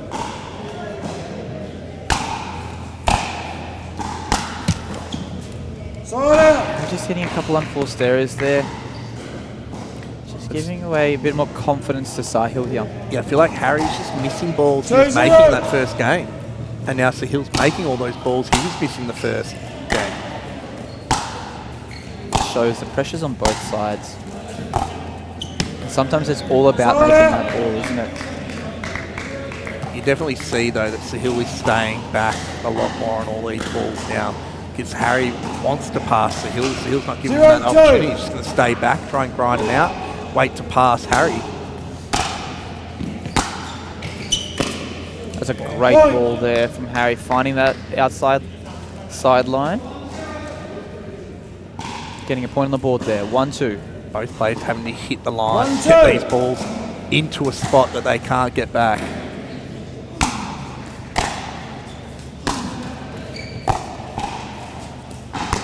Get on the line. Point. Yeah, look, I'd like to see Sahil to move up to that net a little bit more often.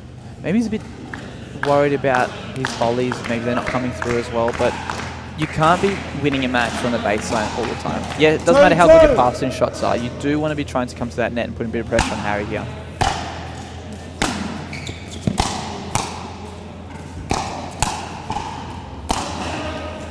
Just long. Point. Quick change of rhythm here.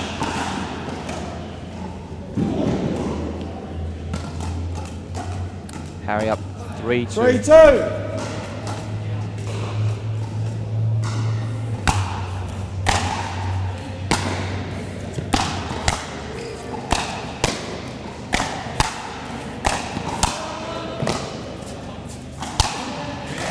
Really well played there from Harry. Just making a couple more volleys, but stretching Sahil and looking for that right ball. Not trying to overdo those volleys. Harry was, both refs looking very hard down at Harry's feet there. He was very close to the line. He did so well trying to reach forward and get that angled ball. He was dancing around that kitchen line 4-2. on his toes, avoiding stepping on it. 4-2.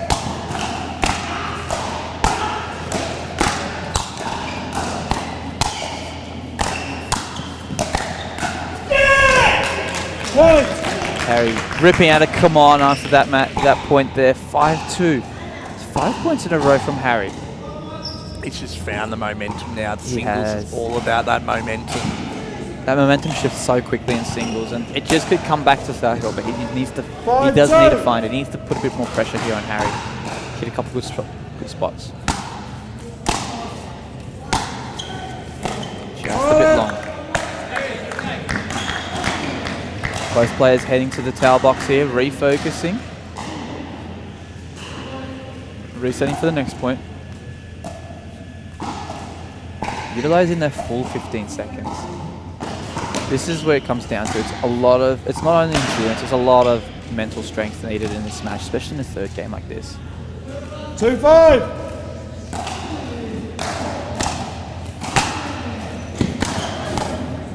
A really good backhand there from Sahil, finding that left side of Harry, getting him on the stretch. Let's see if Sahil can get this game back on equal terms. 3-5. That scoreboard pressure means a lot. Singles. Oh, unreal. Forehand Yeah. down the line on his back foot from Finding the that corner. inside in, yeah. And that's what's gonna help gain confidence for Harry Brown here. When you're just finding that ball, finding the line there.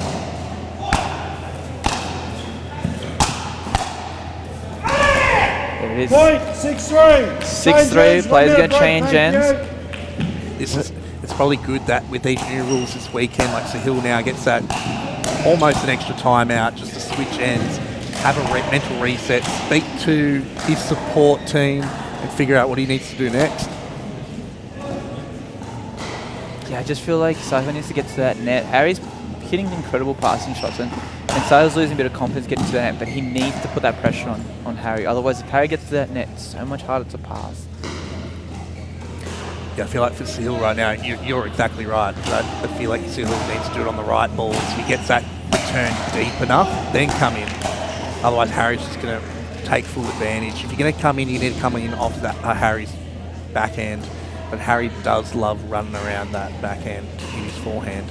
So let's see what happens here. This means 6-3. All you need is get this ball back and bang 3 points. Yeah, exactly right. Again, momentum shifts.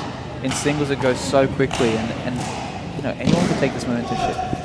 We'll do a quick score check here on show court in the bronze medal match. Third game, Daiki leading 4-2 at the moment.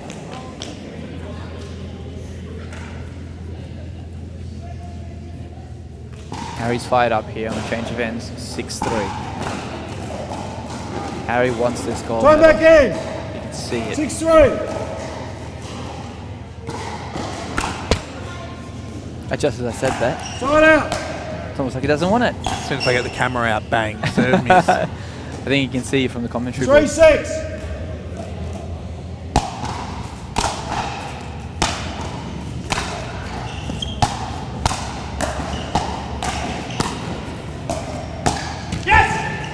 Really good ball movement there from Sahil. I believe he actually had Harry there on the ropes.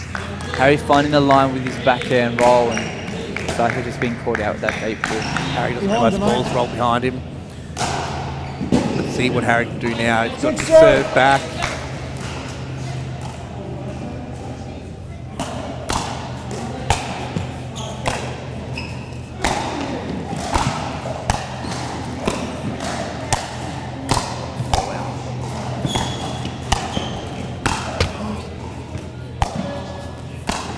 Oh, Wow, what a point there from both players. few net cords there. Great court coverage from both players. I would have definitely torn a hamstring going for the shot Harry did. So we're sitting in the commentary booth and watching this match rather than playing, right? Yeah, my legs could not do it after all the pickleball yesterday.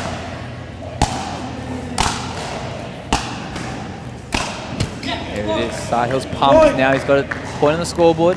It's been a while since he's got a point on the scoreboard for this third game, and no doubt he's wanting to get a couple more hits to even out the score. 4-6. Well, I feel like those last few balls, like, they weren't like the perfect cleanest hits by Sahil, but they added a little bit of extra depth to his ball, which made it hard for Harry. Oh, great reach there. Great reach. He just killed all that power with that volley, and so he's having a hard time to pick that ball up. I was expecting it to bounce up a tad higher for him. 6-4.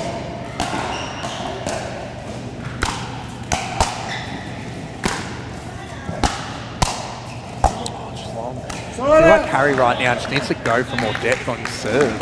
I think he's just been a bit tentative with it, just landing in the middle of the court so he can do whatever he likes with it right now. 4-6. Serve is so vital in a singles game. You want to go for it because you know if you miss it, it's easy to get that side out. It's not like a traditional doubles scoring where you need to defeat both players. So players can go for a bit more with their first serve. 6-4. They're actually giving themselves an easier third shot to move in on.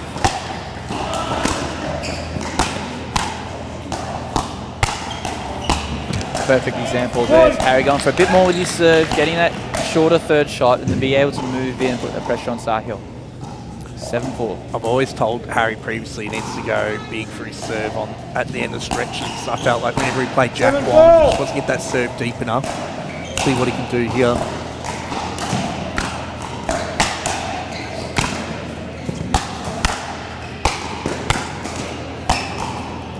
Wasn't as deep, but he still got it in and made good balls. Sahil calling a timeout here. We're going to hear back for it. We'll come back with some more action. We'll hear from our sponsors.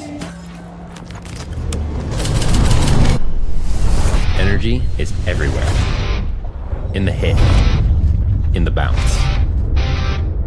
It's in the crowd, the people holding their breath, and then losing their minds.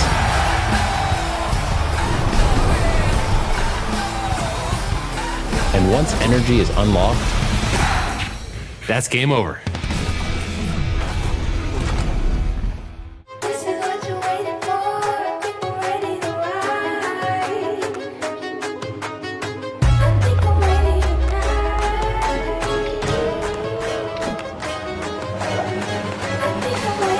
tonight. This is what you're waiting for. People ready to ride.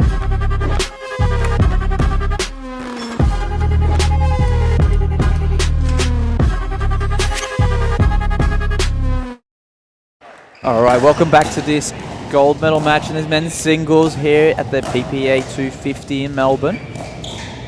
We've got Harry serving at 8-4. Sahil was quite quick calling that timeout after making it an unforced error. Straight into the timeout, straight into the break, you reset, fire up. It's his last shot at the gold medal here.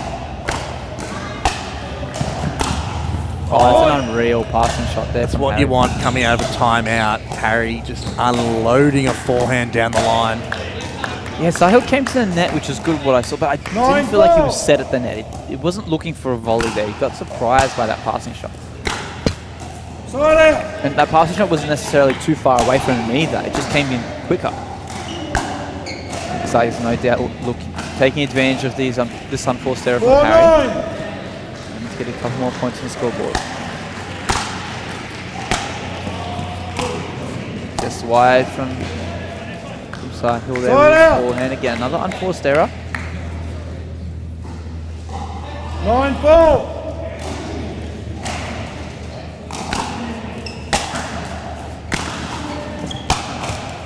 Point. Sahil trying to find some answers right now. We've got championship point here for Harry Brown. Looking at his first gold medal here at the Melbourne PPA. He's fired up, he's locked in.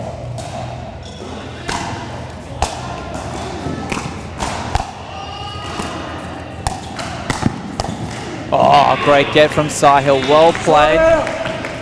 Putting that pressure back on Harry. Getting a chance to serve and seeing if he can come back. Always feels good blocking someone's championship point, and then now the pressure's on Harry now. He's got to get 2 points in a row if he wants to take out, get his second PPA gold medal. Oh, wow. Sahil going to the ground with that passing shot.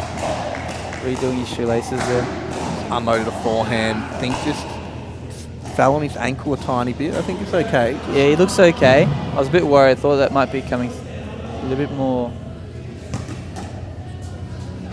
Yeah, he's looks okay. I was a bit worried there. I thought he might have rolled an ankle. Not what you want to be doing late in the third.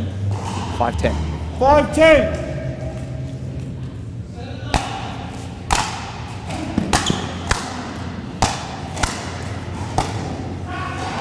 Side out. Another second championship point for Harrison Brown here at the PPA250 Melbourne. In here, Stefan and Dikey going at it on grandstand court. 10-5. 9-8 in their third game there. Championship point.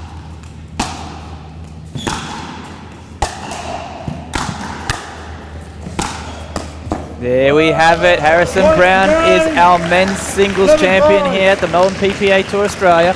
That's 2 in a row for Harrison Brown. Unreal level all weekend. And another point towards Harry, the head-to-head with Sahil. No doubt we're going to be seeing these two guys play off against each other multiple times. And look, from Sahil's point of view, I think he had a good start in the second, and he came back and he was looking really good in that third game. But I just feel like that first game cost him a lot. He just gave so many unforced errors and gave Harry Brown that confidence in that first game and into the match. It was just all momentum in that game. This means Sahil just took it to him in the second game. Harry Brown had momentum first game, and then third game just took it out. And they've warmed up the court. We've got an exciting match next. We've got the pro women's doubles. Unreal. It's going to be Talia Saunders, B. Massey against. And that's coming up right now, so don't go anywhere, guys. We've got a big championship Sunday coming up. We'll see you guys shortly. Energy is everywhere. In the hit, in the bounce. It's in the crowd, the people holding their breath, and then losing their minds.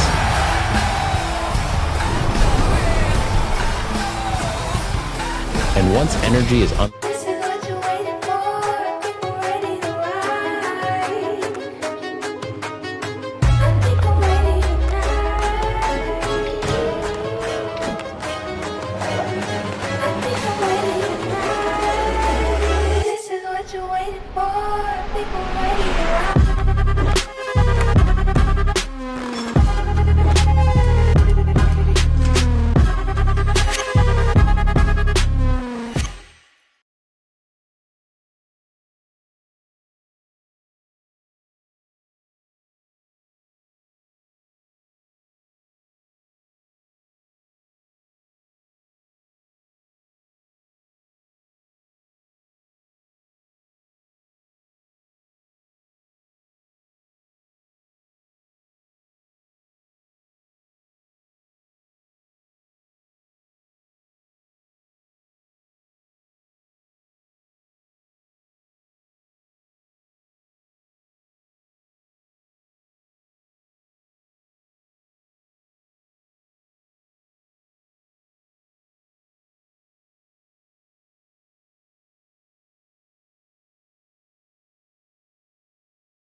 energy is everywhere. In the hit. In the hit. In the bounce. It's in the crowd. The people holding their breath and then losing their minds.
Alrighty guys, welcome to Championship Sunday here at PPA Melbourne 250 event powered by JOOLA. Next to me is Coco Lococo. My name's Aaron Johnson and we have got the women's doubles gold medal match coming in. We have B. Massey, Talia Saunders versus Sarah Burr and Andy Deco. Never going to try and pronounce their last name properly, but this is a big lineup. Alrighty, we have Talia already warm coming in from her mixed doubles bronze match, taking that bronze out. And we have Sarah and Andy, friends now, had to face each other off in the gold medal match for mixed. Andy's on track for a triple crown. What do we think? Is she going to jag it today? I think she's in with a high chance. She was pretty much untouchable the last couple of days. Yeah, just solid performance all the way through. Love that girl's mental strength. So rock solid. Alrighty. Here we go.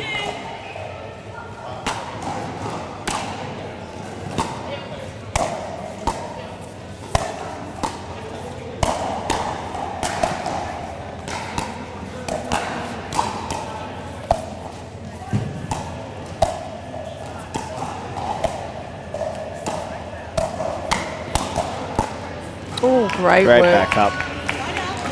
Talia just recognising that Andy D was coming centre. 100%. Sharp mind there, sharp hands.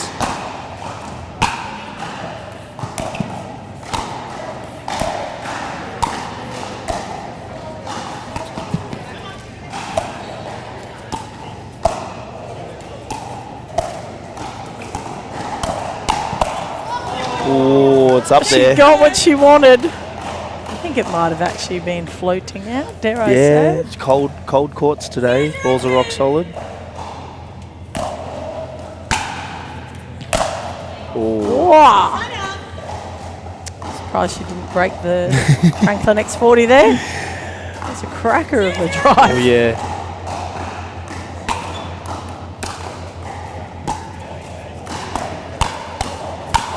Yeah, nice pattern. Yeah, too good. I think the middle pattern on Sarah's forehand's not the place to be driving. No, completely At this agree. point. It's getting shut down every ball.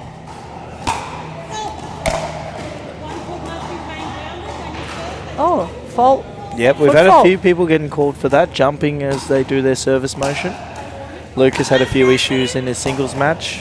Coup- I'm sorry, I didn't see your hands up there. 102.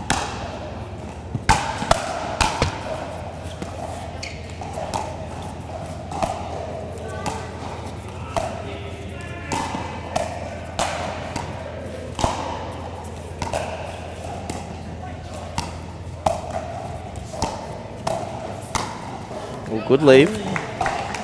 B too doing long. really good to reach in for her dinks. Definitely, and mixing it up. So you notice there's a push, there's a top spin. Yeah, changing the pattern.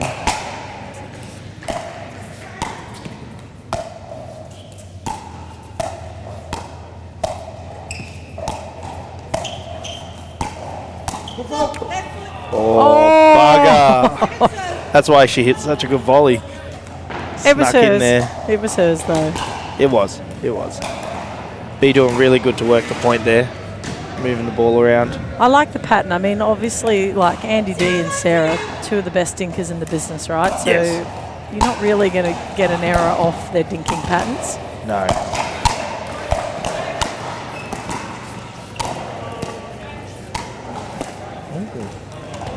Sarah choosing to go a little inside out on those volleys there.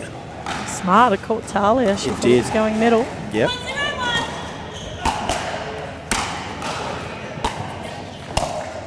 Oh, unlucky.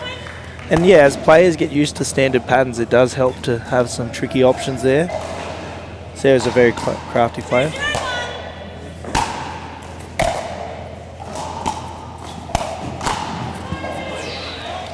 Caught Sarah going backwards.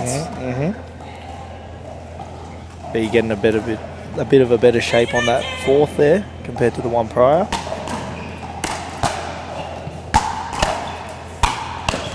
Oh, nice crash. I'm not sure B Massey expected that drive to come in. I thought she was expecting a drop. Didn't seem to catch it out in front early enough. Yeah. Oh, neck caught. Bit brutal today.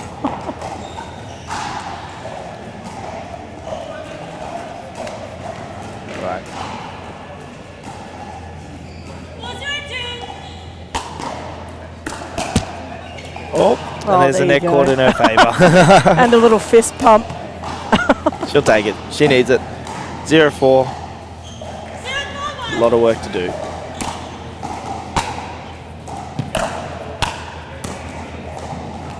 Well, I'm going to say it. I feel like the only thing that's hurt them thus far, B and Talia, is their unforced error count. Yeah, 100% agree. Just got to tidy up a few things, get Yep. into the game. That's better. That's it. Make those fourth shots. I'm like just a little late by Andy there. Worried about B trying to push that dink wide, so probably leaving the middle a little more exposed than normal. That's a good thing about B's reach in.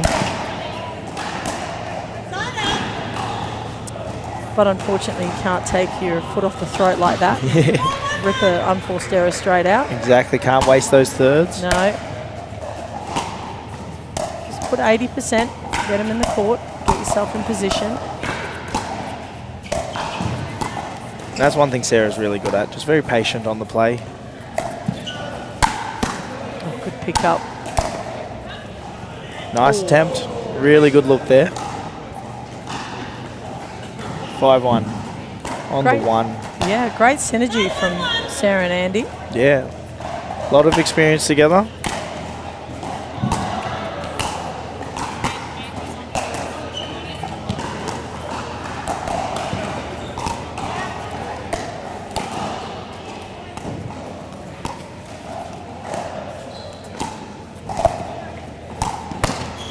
Wow. That's unfortunate. Andy's 1E roll or 1E flick is one of her weaker shots. I saw her make a lot of errors. I think it was in mixed doubles in earlier days. Yeah, pays off there, but it did float quite high. I think Talia saw it pretty pure, just tried to overcompensate. I would say that I'm going to go out and say that that shot of Andy's is definitely. Yeah, I'm going to say shot and development. It is. I think I it's- feel like it's not beyond her. yeah, Like it's coming. it's definitely doable.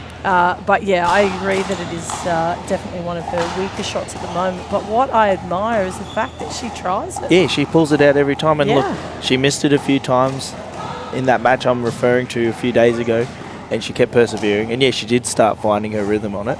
Yeah, I feel like when she does it, she's just a little bit overreaching. Yeah, and exactly, Sort of yeah. rotates across instead of forward, but it's definitely give it a couple more months. Exactly, I it's think, going yeah. to be a bit of a danger shot. Especially given her height, it's good to have any sort of advantage trying to reach into the kitchen. But don't let her height fool you. No.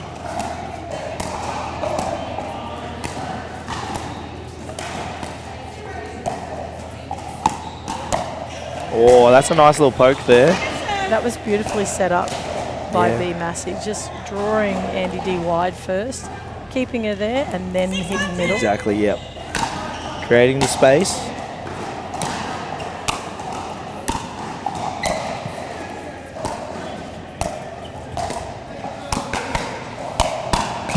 Wow. Yeah.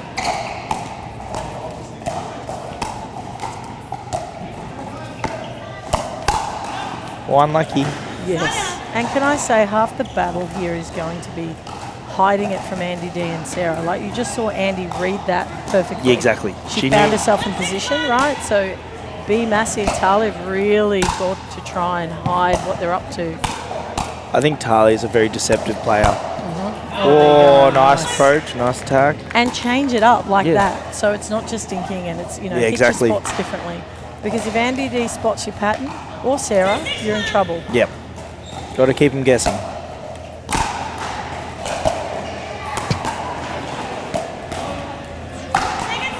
This net court's been brutal all weekend. Seen balls fly to the back fence off a net cord that shouldn't. Yep.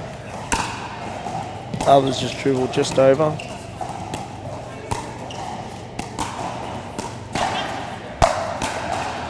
He did a really good job making sure she didn't have that foot fault. It's the second time she's hit a smash where she started with her left foot in the kitchen but then quickly sliding it out. Especially our refs watching. We've got two refs now. They're overlooking that quite heavily. Yeah, I don't think you're going to get away with anything No, on this court. no. Oh, again, And you another won't be drive. getting away with a third shot at the back fence. B's just lifting up. Yeah, she is. Yeah, she's sitting straight up in that drive. And She's she getting usually to has stay a low. really good rip on it too. Usually gets a bit more topspin Yep. on it. I think she's sort of half committed. She's not, her body weight's not going forward. So lifting the paddle face. Lovely dinking. Nice. Oh, neck cord. Oh, Another neck one. cord. Oh, bugger. But that hands battle, it was a very common pattern. And Sarah and Andy were all over it straight away. They're reading it. Yep. Got to go for a bit more of a crossbody, I reckon. Test that out.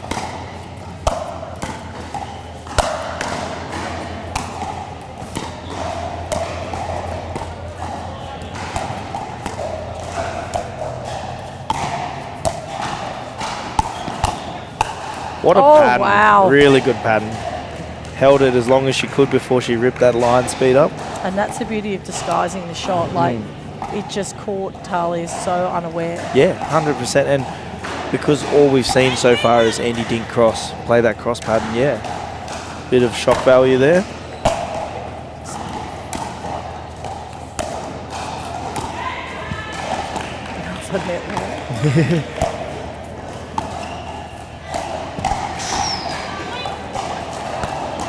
Very tough return.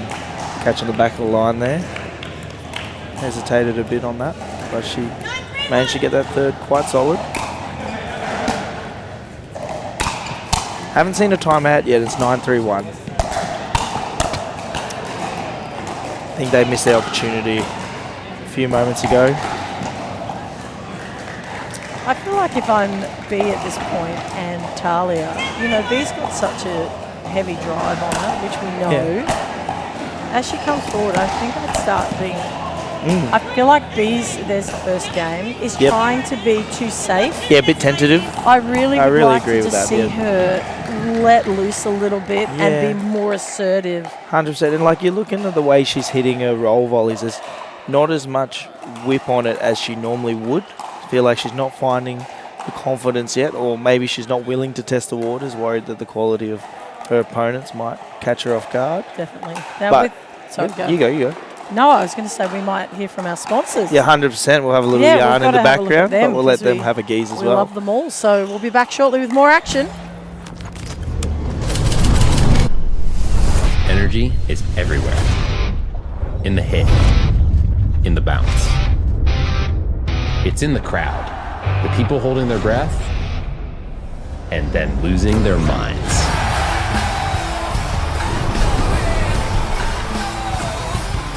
And once energy is unlocked, that's game over.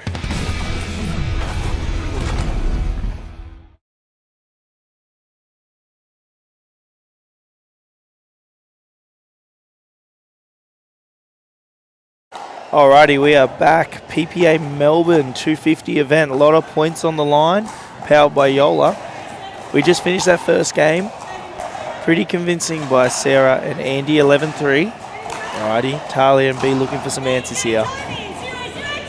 See if B Massey can be a bit more assertive through that. I agree. There you go, that's a bit more shape. Yeah. She had a bit more energy then. Seemed like she just had a bit more spring to her step. Yeah, I feel like sometimes when you try and contain players into a game, like I don't think B Massey's game is dinking. No, I agree. I just agree. think she's better when she's assertive, and sometimes you just got to own it and go for it. Yeah, she was too good of a tennis player to Yeah. grind down like these guys. She's got the firepower.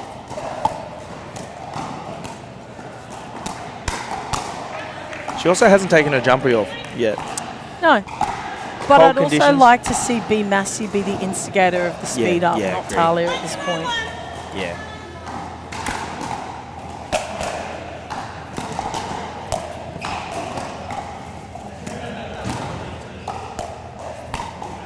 Oh, that's filth. Oh, well done. Yeah, I think you're right. Like I like Talia being more aggressive when she's facing an opponent in front of her that takes up more court. She loves hitting behind the player, Correct. likes to keep them honest. Whoa. That's unusual. What happened to Andy? Did she just go walk about there for a sec? I've not Paddle tipped down and launched it up. Oh, well, she is human, so that's Yes. good to see. There we go.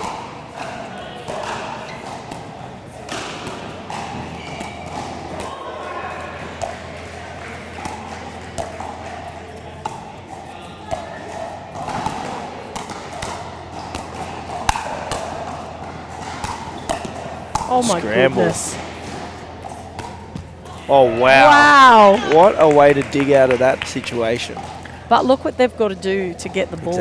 Exactly. Like, But that's you'd be when they're super playing happy, right? Sarah and Andy's game. Yeah. They need to change it. They've got to do something here. Crank up the heat a bit.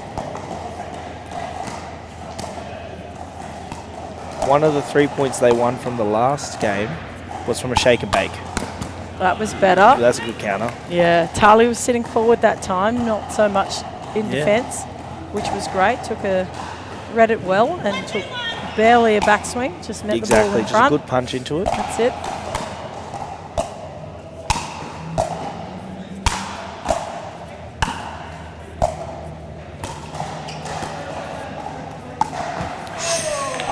Bit too aggressive of a dink. Would have set up a really nice pop-up, I reckon. Absolutely would have. B would have had to B. play the dead dink to just stay in the point.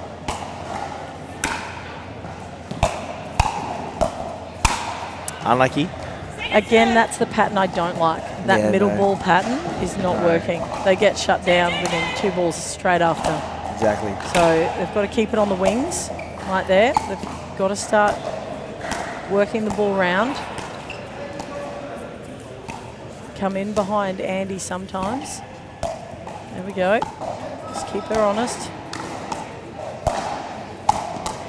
Yep, that's that one-y. Yeah. Worked quite well then. But out of all the shots defending, that's the one that you can defend against that Andy does. Yes, Right? exactly.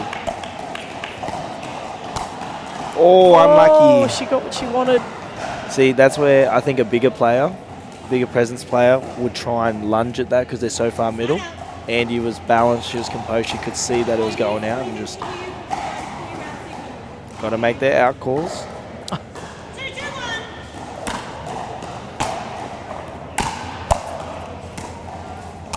If you don't make the call, it's in, isn't it? Yep. There we go. That was well done. They returned to Andy that time. So they kept Andy back first, which then, of course, created a bit more opportunity for B and that to come forward.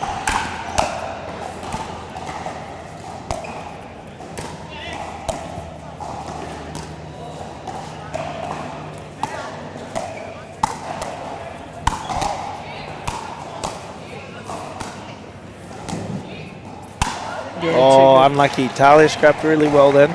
Dug deep to try and get under that ball. Again, but twice they defended Andy's flick. Yep. Right, so at the moment, it's not hurting them too much that they've managed to get through that. That's what they're struggling with, is that middle ball off Sarah. Exactly. Yep. Yep. They've got to keep it to the wings. Ooh. Bit unusual B to miss it like that. Yeah, Didn't I haven't seen a miss. Finish through the shot. Yep. Again, standing up on the ball.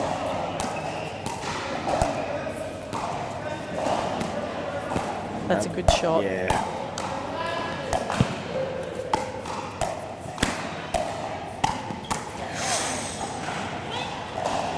That was a pretty low flick though. That was underneath the net quite hard. So Yeah. Talia just caught off guard a bit. Yeah, I think Tali's not expecting it. I think she's expecting a dink.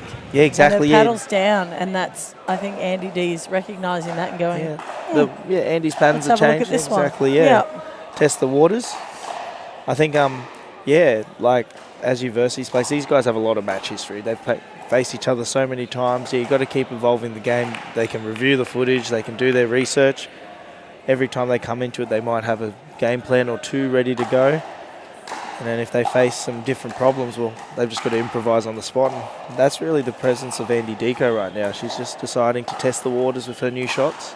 Well, I mean that, and you see, pattern changes obviously come through every time you're playing a game. Like you don't just do the same set pattern. Exactly. Otherwise, you're going to Exactly. get They caught figure out, it out, right? yeah. But that's the beauty of Andy D and Sarah at the moment, is that they're recognising the shifting 100%. patterns, and then they're countering them. Exactly. So ideally, Talia never gets caught on that. Never. Never.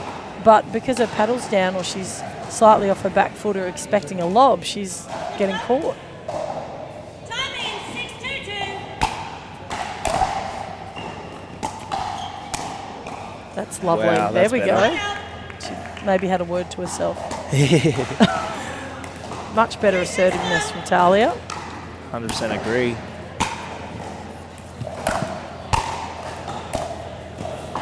Oh, the net.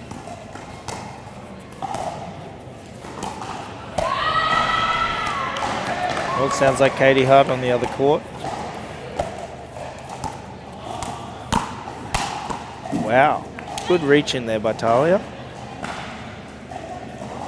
Little bit of an off-pace speed up there rather than just going for the full pace.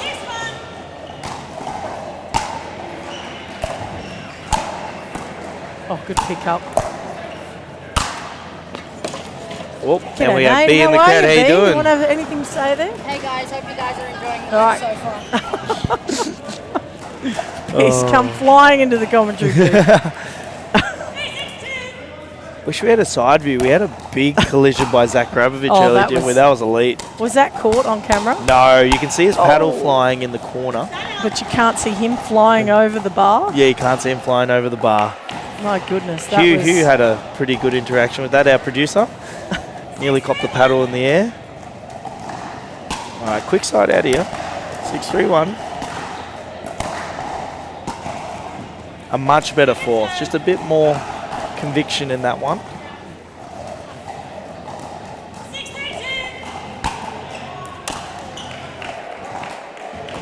Ooh.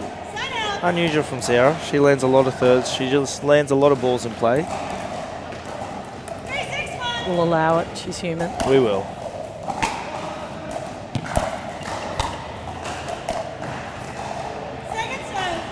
And that again is just B. That's not her normal game. No. And people have their days. Yeah. I've had a normally just weekend. Slightly more aggressive on that third.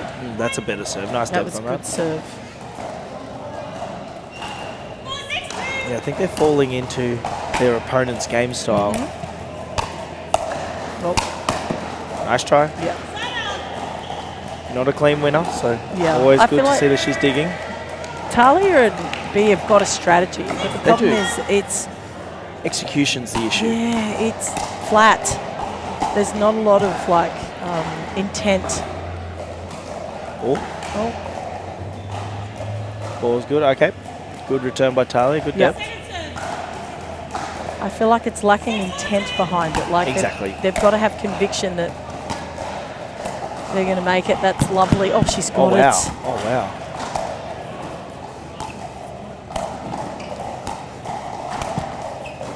I think the neck ball just saved Sarah.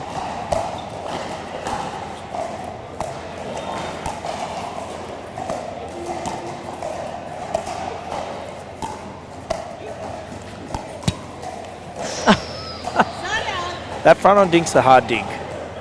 Always so cautious of over pushing it. Such a short distance compared to the cross court dink.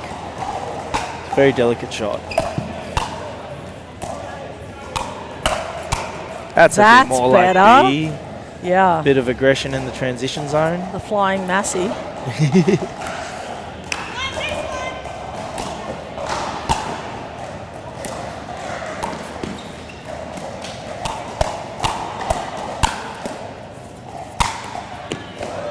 Ooh, unlucky.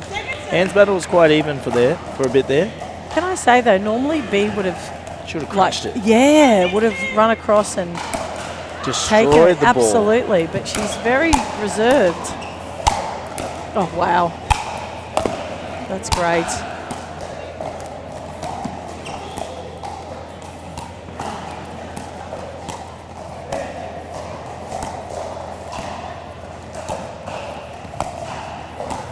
Oh, that's all right. She was looking for it. I like the movement of the pattern there, Yeah. just inside out and then She was- just catching Andy out wide again. Andy was very frantic. Yeah, knew her footing was a little off.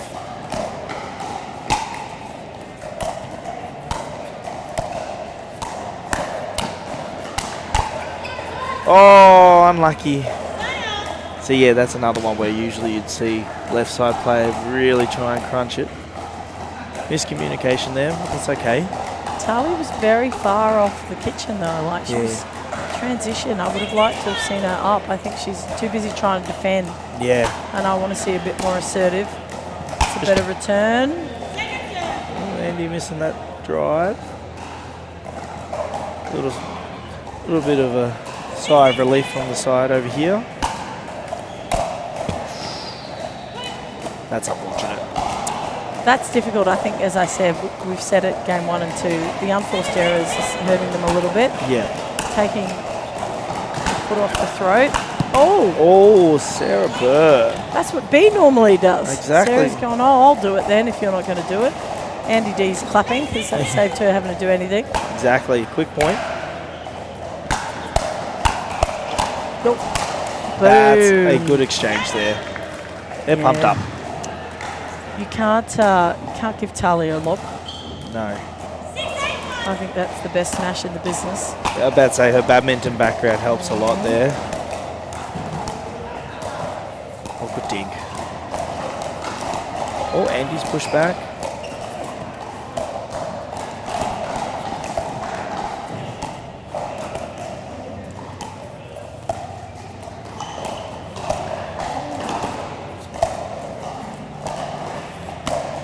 Wow, well disguised. There we go. And that's what it's about, just making it unreadable that's what you're up to. And Step back, showing a bit of weakness. Yep, and you notice it didn't even need power, No. just needed disguise. Oh, that's unfortunate. That's Such a good unusual drop for to set that Talia. up. It's a little off balance as she hit that. Just had to lunge to it. Well, it's difficult because she's not seeing many of those, right? No, exactly. So when you are, your eyes light up, but you forget to watch the ball. It's kind of a bit of disbelief, thinking, wow, they actually popped it up that high for me. All right, would be looking for a timeout soon if I was the team of Talia and B.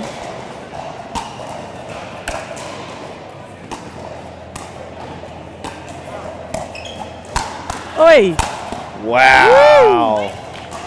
Sarah Burr. She means business today. She's She out got for some revenge. air, didn't Oh, she? yeah, she did.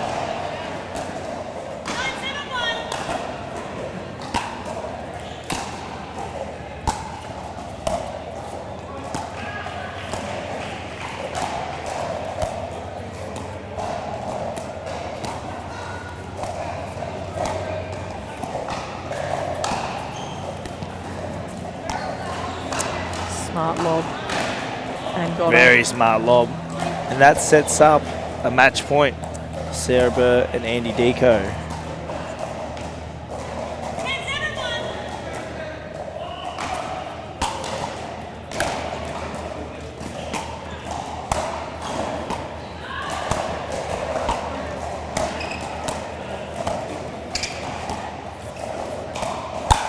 And that is a good counter to win the match there. That is the championship PPA, second one in the bag for Andy D. 11-3, 11-7. Incredible performance. Andy's on track for that Triple Crown. She's unstoppable at the moment. I would be very surprised. I think she's going to put up a really good fight in singles.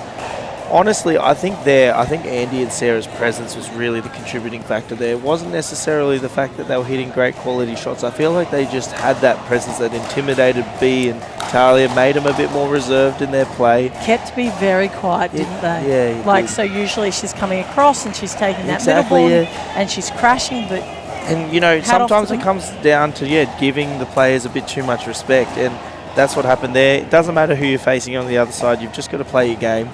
Give it your best crack. And I think, unfortunately, I've seen Talia and B play some incredible matches this weekend. They did fight hard in that second, but I just think they just didn't have the firepower to really get Absolutely. going.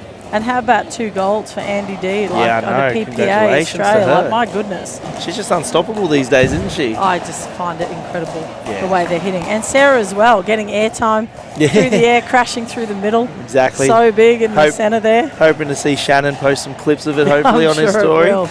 All right, sure it will. up next, gold medal match for the men's doubles. All right, we have Mitchell Hargraves and Zachary Grabovich, both hungry for revenge, losing their last mixed doubles matches. Oh no, so Zach won his. I was going to say, I'm pretty sure Zach won, but that's Zach's going okay. to try and hold for a double crown. And on the other side, Harry Brown and Lucas Pascoe. Alrighty, Lucas had a slow start this morning. I think if anyone should get that 9 o'clock match, it isn't Lucas. He's a bit slow, loves to sleep in, likes to defrost. He's had a coffee now. Exactly, yeah. He's ready to getting go. the jitters going. Him and Harry, they've had a good run to get to the finals. They've had a few scary moments. Harry's been playing left, and I know in one of the matches they demoted him to right side so that Lucas could do his magic, and paid off. So yeah. All right, cool. It'll be Well, interesting. there is plenty more action to come here on Championship Sunday. I can't wait to watch the matches. We will be back soon with the men's doubles final. Appreciate it. Enjoy it. Energy is everywhere. In the hit, in the bounce. It's in the crowd, the people holding their breath, and then losing their minds.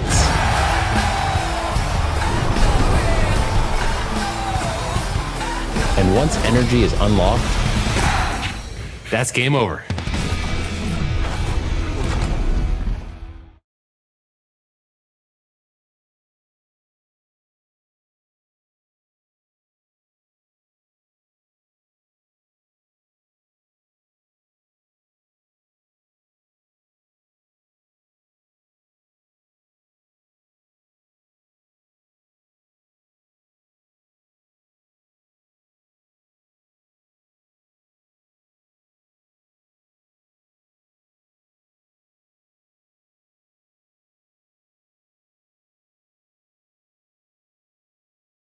This is what you're waiting for.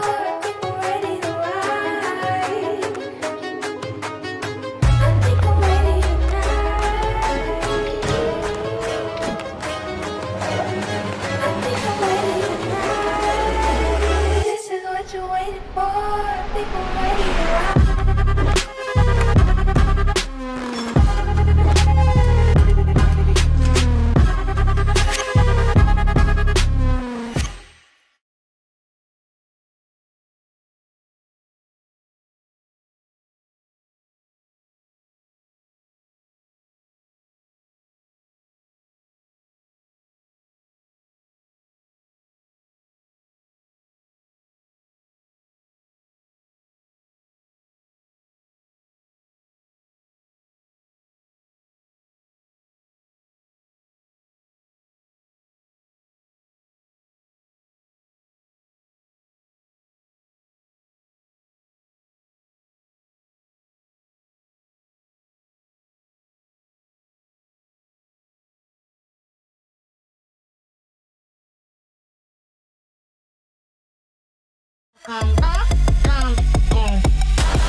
This is what you're waiting for. People ready to ride.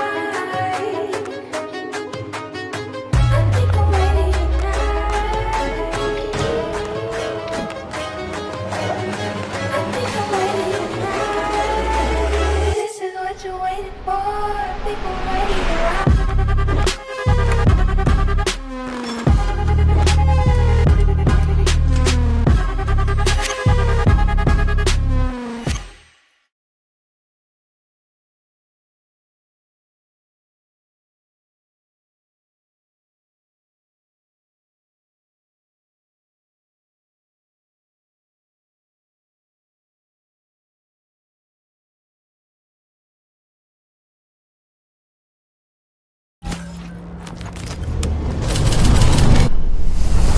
energy is everywhere. In the hit, in the bounce. It's in the crowd, the people holding their breath, and then losing their minds.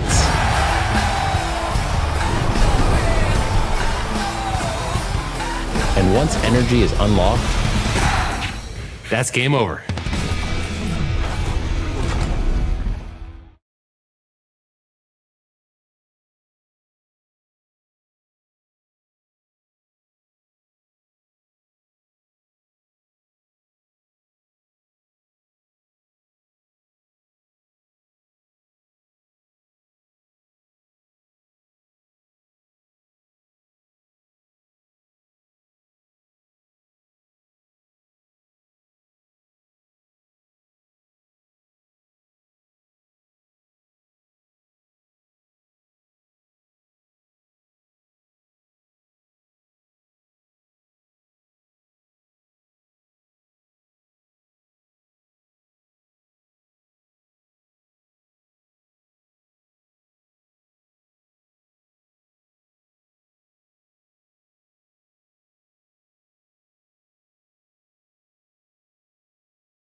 Welcome back to Championship Sunday here, the PPA Tour Australia here in Melbourne at Rye Pickleball Club.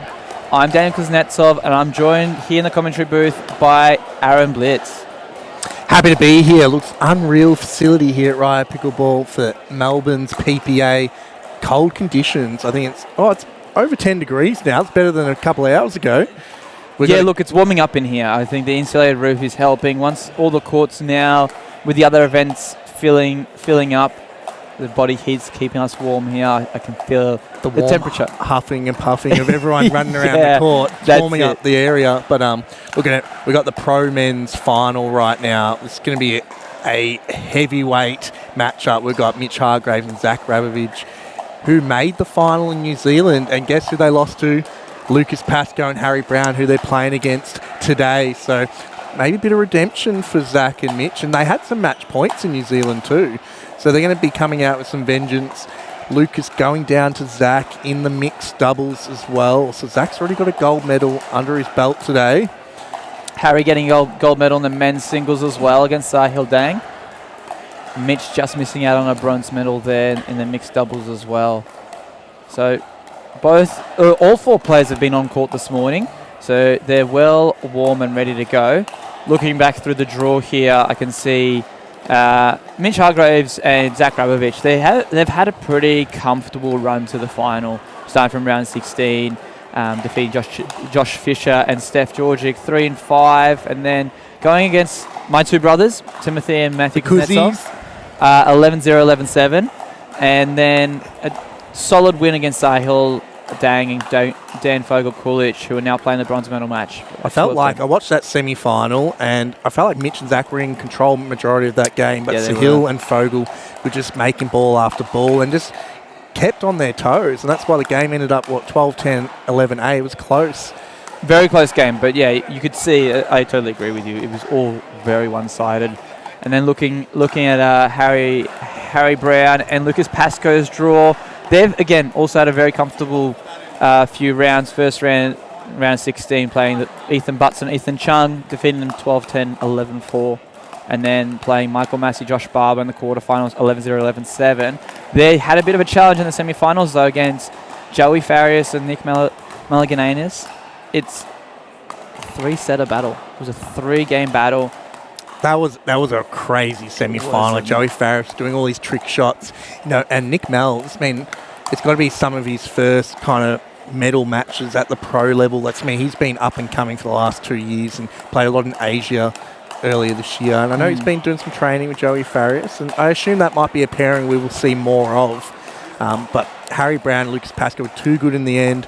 I mean, Lucas has had a really good weekend, fast hands, and now Harry, with the confidence of a gold medal in singles, you would assume they're going into this match with a lot of confidence, especially after winning in New Zealand in similar conditions. But Zach, a hometown hero, nearly catching the ball. Everyone's got hit from the warm-up there. We need some bulletproof glass in front of the commentary booth, I think, today. And poor Hugh behind the broadcast team, they got a paddle to the head earlier, but Zach crashed into the fence and let go of his paddle. Oh, we need to find some security camera footage for that roll over the fence.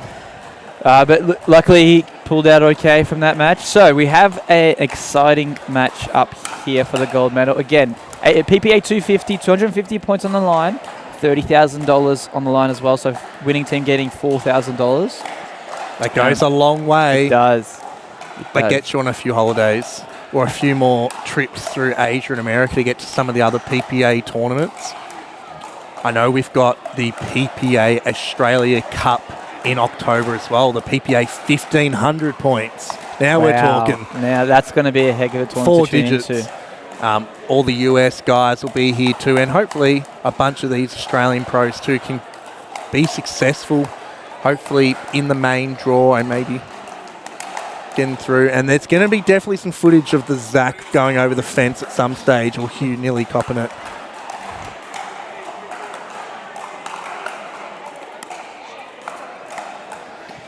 And we also have 3 PPA signed athletes here on court. So we've got Mitch Hargraves, Zach Grabovich, both MLP captains, with the MLP draft happening next week. So next week or the week after?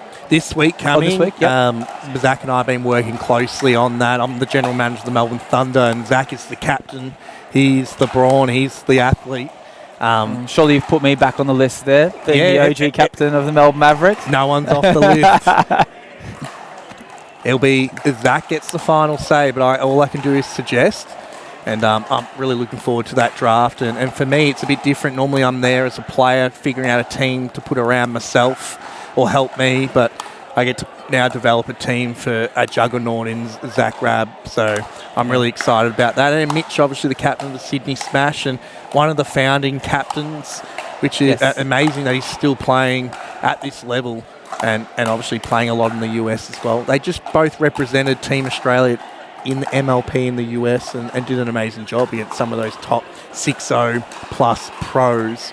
But Lucas also on the PPA tour in the US, and I mean, he's just getting better and better and better all the time. And he's so unique with how he hits the ball. And I mean, Harry's still finding his feet. I mean, he's in doubles and singles finals now. And I would argue that he's still not at the top of his game. That's how much raw talent he has.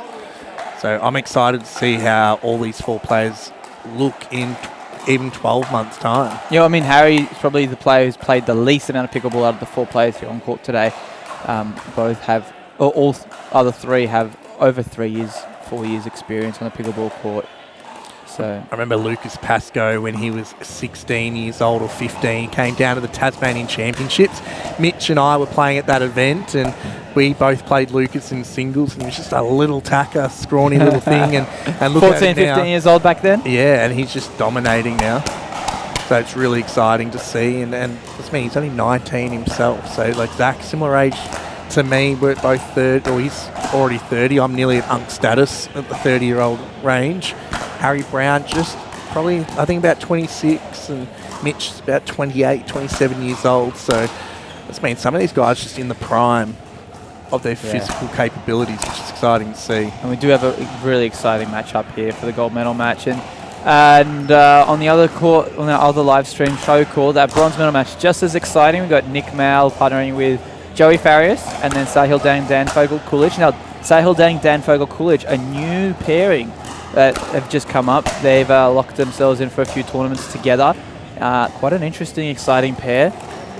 Seen them working their game out. I know they've done a lot of training together. They've done a lot of discussions, just like Joey and Nick Mal. So that'll be an exciting bronze medal match not to be missed as well in the other live stream. But this is championship court with the gold medal match. We're just waiting for our officials to jump out on court for us and get this match underway. So who's your pick?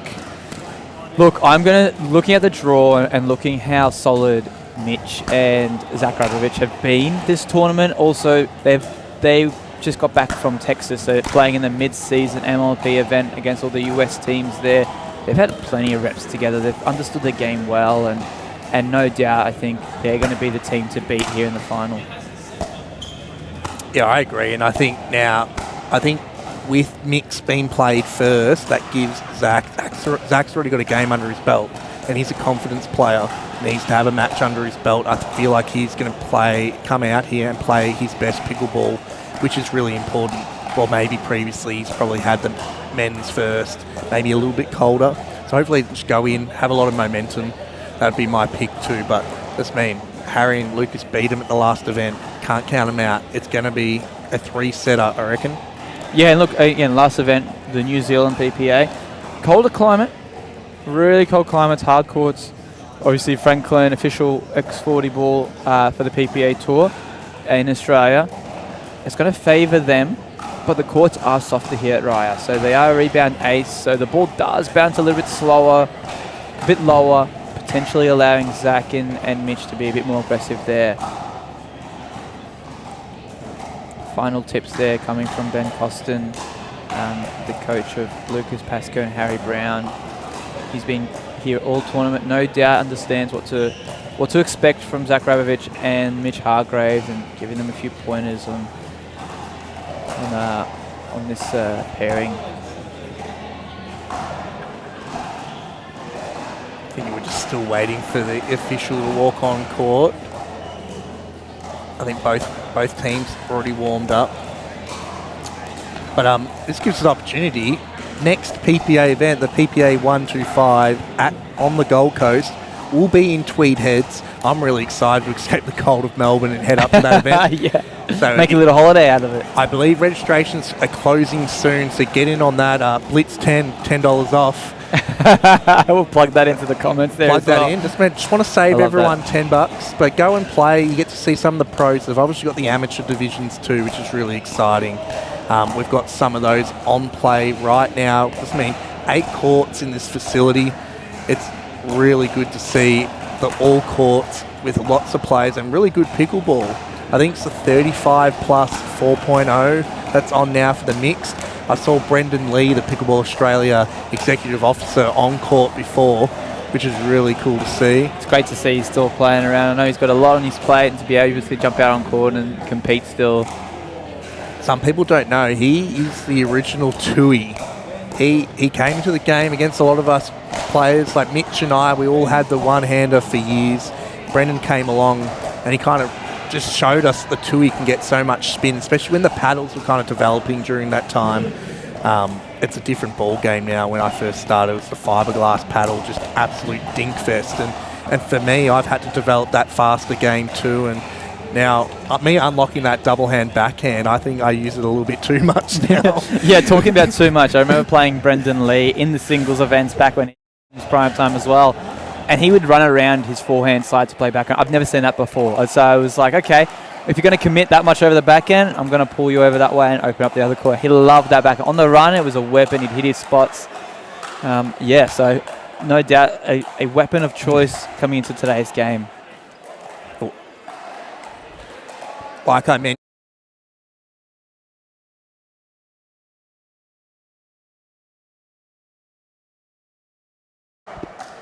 All right, well, don't go anywhere. We're just finalising a couple things, and we're going to be kicking off with this grand final in just a moment. We'll hear from our sponsors. Energy is everywhere. In the hit, in the bounce. It's in the crowd. The people holding their breath and then losing their minds.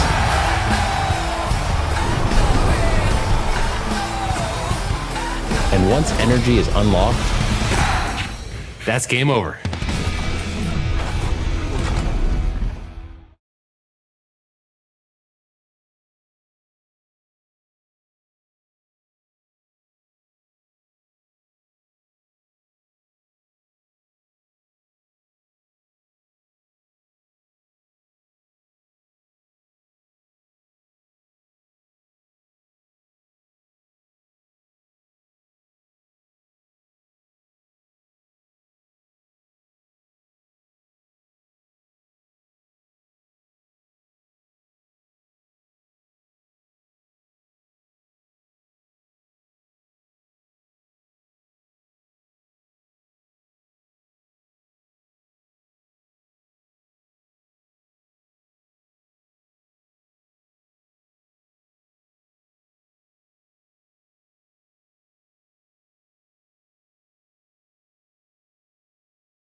This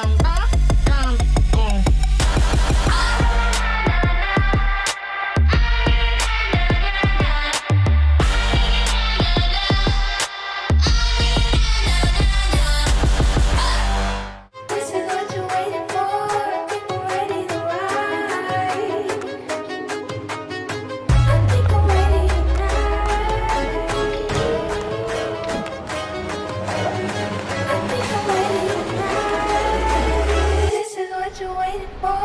People ready to ride.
This is what you're waiting for.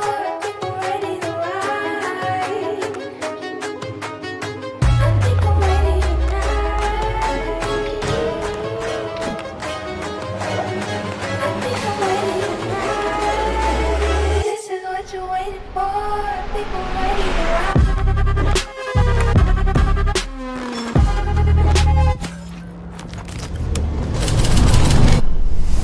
Energy is everywhere. In the hit, in the bounce. It's in the crowd, the people holding their breath, and then losing their minds.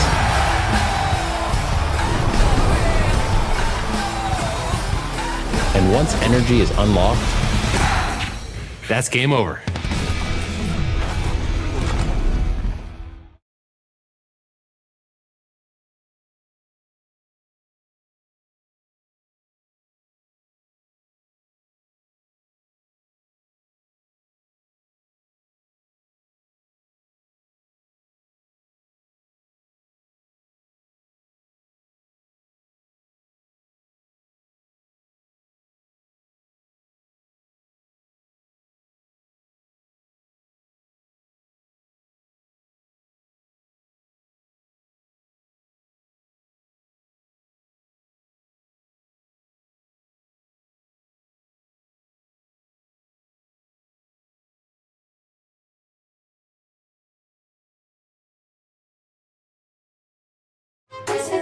waiting for. People ready to ride. I think I'm ready tonight. I think I'm ready tonight. This is what you're waiting for. People ready to ride.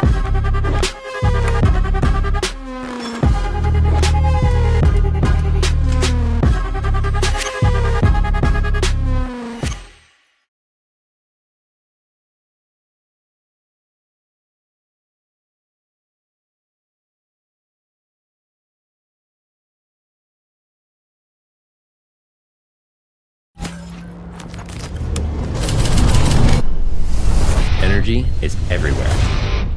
In the hit, in the bounce. It's in the crowd, the people holding their breath, and then losing their minds.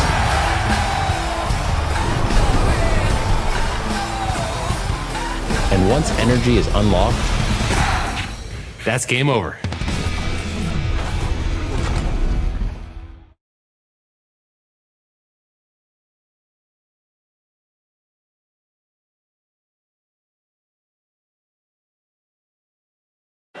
All right, welcome back to the PPA Tour Championship match for the men's doubles here at Melbourne at Rye Pickleball Club.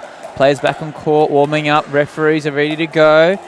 And been a long warm-up. I think we've just been trying to find some referees ready to go. And I know we're supposed to have a not before time of 12 o'clock to start. But no, it's good. Like we've had a really good conversation before that brief break about these two pairs, and it's been their back warm. I assume they're going to be getting started in a second. Look, I reckon it's going to be a 3-game thriller. And we've got the bronze medal game on the grandstand stream as well, if you've been watching that, with Joey Farias and Nick Mal against Sahil Dang and Daniel Vogel Coolidge. Joey and Nick 4-2 up in the first game over there. Zach, coming off that gold medal win in the mixed doubles, I think he's going to have a lot of confidence in this match. And Mitch had a mixed doubles bronze earlier too, so they've both played matches. And I think Harry's hasn't played a doubles today yet. He's obviously won the gold medal in singles, and Lucas got silver in the mixed doubles. So at least every player on court has already played some sort of pickleball, so no one's going to be cold. Yeah, this is going to be an exciting match. One not to be missed. I'm excited to see how Mitch plays on that left side. He's been really dominant in the mixed doubles all event. Obviously working well with Zach, getting some comfortable wins to get to this final. No doubt they're locked in, and Mitch is looking to get his first podium and potentially gold medal this event here at the Melbourne PPA. PPA 250, so 250 points on the line. $4,000 for the winner, for the winning team here. Just want to give a shout out to Mitch is wearing the Vice Australia socks. They are an official sponsor of PPA Australia and the Melbourne PPA this weekend. They are a Melbourne-based company. Go check them out. Here we go. Game 1. The Pro Men's Doubles Final.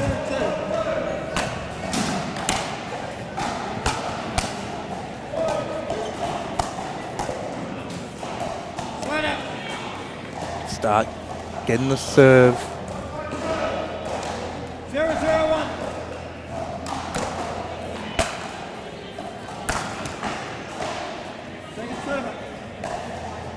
It's good to get some of those loose errors just out of the way at the beginning of the match where it doesn't really mean too much. 0-0-2.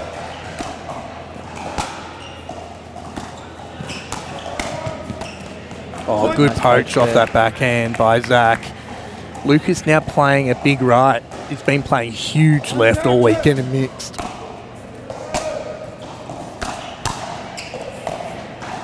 He's the only one out of his position for this men's doubles, with all the other players having played on that particular side all weekend. So really good point to mention. And you've been jumping between the two sides in this tournament. How did you find, obviously very different sides, right and left side. It's not just the change of end. There's a completely different strategy for both sides, isn't there? Yeah, well, when you're on the right, traditionally, like Zach's a bit different because he's got the forehand in the middle. The right side guy, you're there to reset, make a lot of balls, and be somewhat threatening so you can keep the left guy honest, and obviously the left side guy gets more of the ball because he gets the middle ball, and they're going to be pretty aggressive. Just two different game styles, and I guess it comes down to what you're good at and what your strengths and weaknesses are. Yeah, good that you mentioned there. Ooh, That's a bag. Speed up into the left shoulder of Zach. And yeah, good that you mentioned there, Zach is left-handed, so it'd be interesting to see how Mitch and Zach, how they communicate that middle ball, and that's something that Lucas Pascoe and Harry Brown are probably going to be aiming for, is dipping those balls right into that middle, hoping that the players will miscommunicate a little bit, open some angle up for them.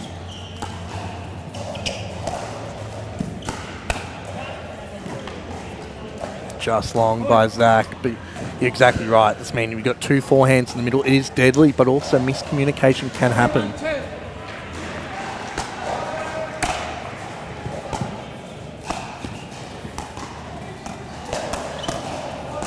Good start here from Lucas Pascoe and Harry Brown, 4-1.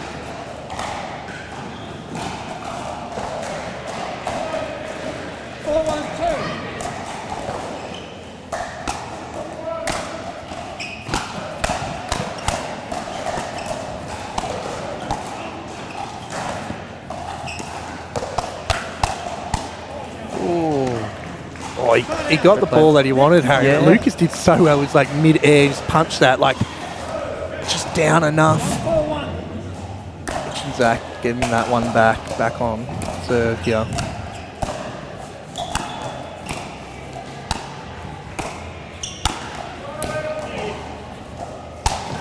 Oh, not in the fence again, Zach. Zach was like, not this time, not flying over the fence the second time. Harry's just holding that kitchen line so well. He's got incredible reach, really shrinks the kitchen for anyone who's trying to get the ball dipping down into his feet.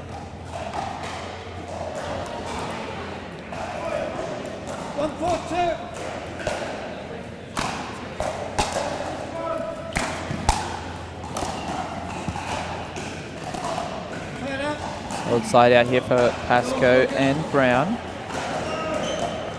4-1.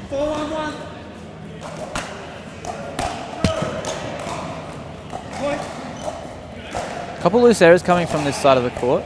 Close to the camera from Zach Rabovich and Mitch Hargraves. Not what they want, not the start they're looking for. Still just trying to find their feet here. It's been just some really good drives from Harry Brown here. He's dipping that ball, getting that ball below the net height, so Zach has to hit that volley up. But it's so hard because if he hits that ball too far up, then Lucas and Harry are just going to poach it. Yeah, and I think Mitch and Zach probably not so much tactic talking here on this change of events, but more so resetting and refocusing. I think they've got a good plan, but they're just not switched on yet. They're just finding their groove here. Lucas and Harry coming out fiery straight away. They're locked in. They know what they're doing. Yeah, just a couple of volley errors there, but that's just some really good drives from Harry. I think these returns maybe just need to go to Lucas because Harry's probably got a little bit more dip. Like, Lucas can get a lot of dip on the drive, but it's not as hard as Harry Brown. So let's see what happens here. Hopefully maybe the switch of ends, just a good reset for Zach and Mitch. And they'll find a way.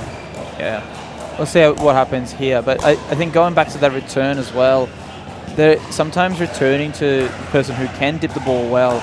It's just to keep him away from that kitchen line, because if they return to Lucas and Harry runs in, he's a big figure at the kitchen line, so trying to get a ball past him on the force might be a bit harder, and that's hence why they're going towards Harry a little bit more often.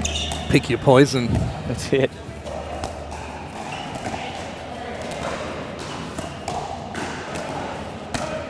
Wow. Oh, that's a great flick into the tight right hip there with Mitch. Mitch letting it go, think he's going to just pop out with that lighter paddle from Lucas. He just flicks it in. 7-1-1.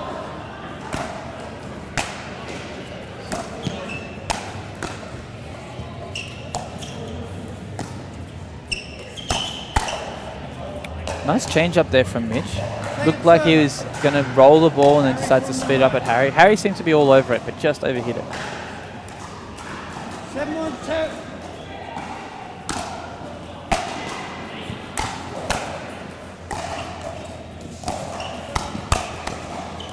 Great play there from Mitch, really pinpointing those counters well.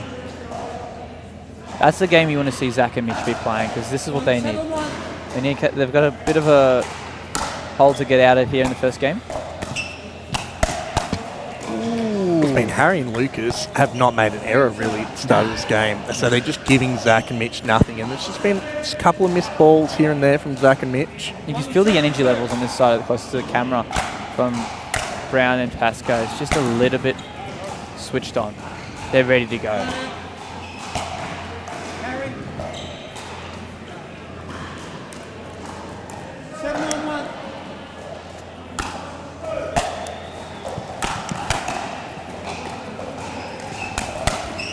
That's a great shot here from Zach. Nice speed up spot from Luke into Lucas's left hip there.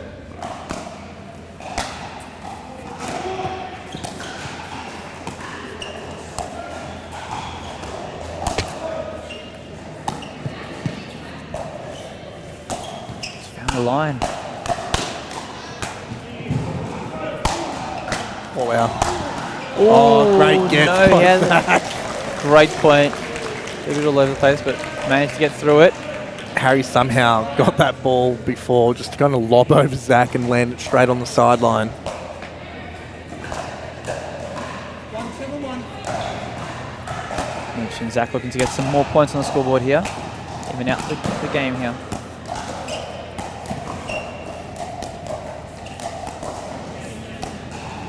Harry on the right now.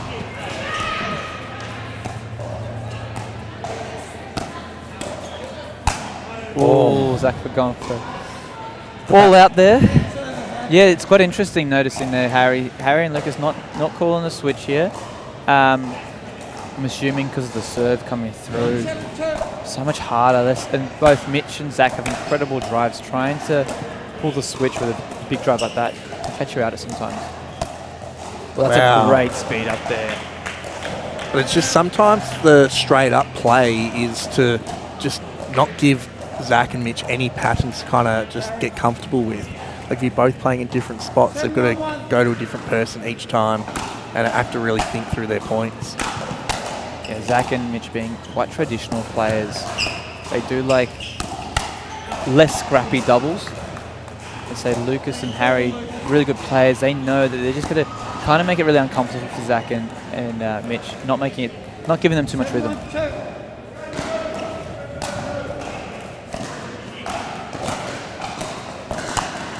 That's a great ball there from Mitch. Nice side out. A couple quick side outs here. All four players switched on, playing high quality, high intensity pickle here. 1-7-1.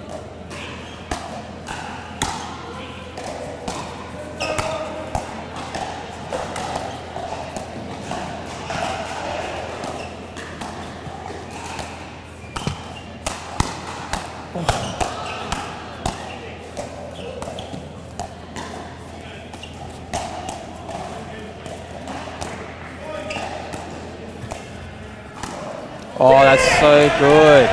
Wow, how's From the Harry. hand in the middle of that rally? That's mean Lucas and Harry feisty. finding ways to get that ball past Mitch right now. They keep catching him on that right hip, aren't they? Really good spot there from Harry Brown. Great dipping drive by Zach there. We have a bit of a result there on the show court for a bronze medal match. Nick Mallon and Joey Ferrier taking out the first game 11-6. It's on our other live stream, but don't go anywhere. This match is really turning up the heat now.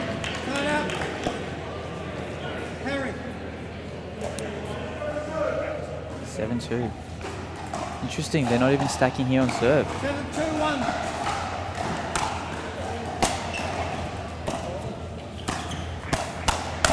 Wow. Hands from Lucas. He saw that coming before even Zach put a paddle on that ball.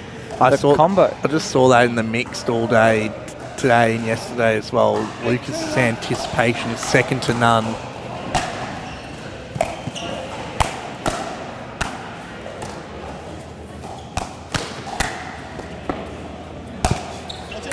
Oh, no.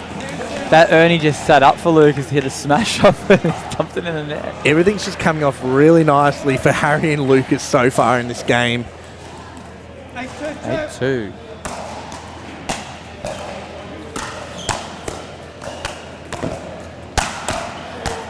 Wow, Wow. what a point. I think Zach, he's played it off cool, but he did not see his only comeback from Lucas. Lucas put a paddle back on that.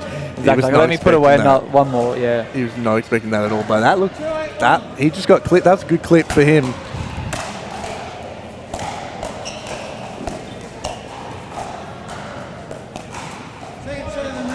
Just a couple of loose errors from Mitch here. I don't know, he just feels like a little bit tight. Maybe those speed ups from Lucas and Harry when they're going at him, just getting into his head a little bit.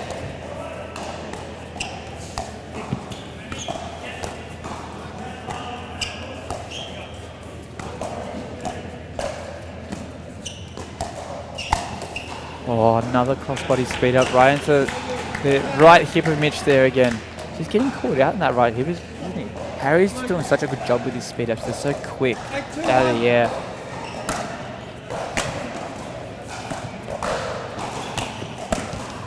Ooh, bit of a loose error there from Lucas. I don't think he was expecting such a high ball. I think that's the first error from Harry and Lucas here so far in this game.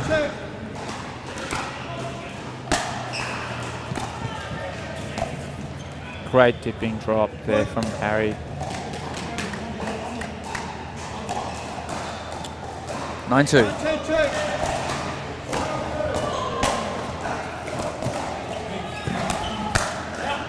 Good leave there from Mitch, jumping out of the way. I think Mitch and Zach just trying to find form at the same time here because Harry and Lucas have come in playing unreal pickleball to start this first game.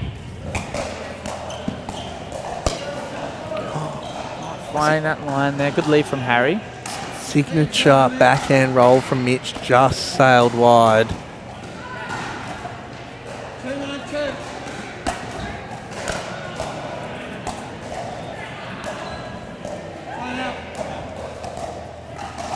They're just finding it hard to win points on the serve right now. Plenty of side outs.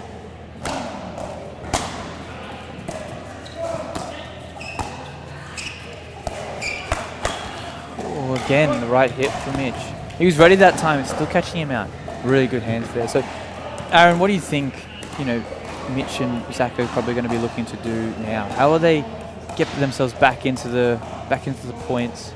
I feel like Mitch right now maybe needs to take half a step back, just find the ball on his paddle on some of these speed ups down the line, and then just gain some confidence from there. Once he gets one big counter back, I think they'll get the momentum back. Well, look, that's the first game there. Really solid start from Lucas and Harry. 11-2. We're going to have a bit of a short break and be back with more action here at Melbourne. This is what you're waiting for. People ready to ride. I think I'm ready tonight. I think I'm ready tonight. This is what you're waiting for. People ready to ride.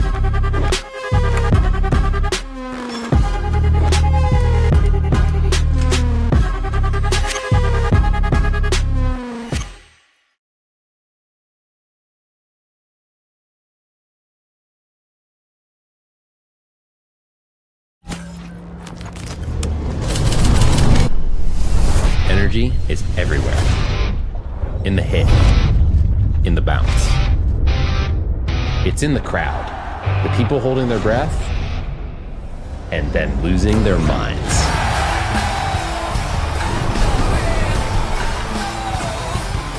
And once energy is unlocked, that's game over.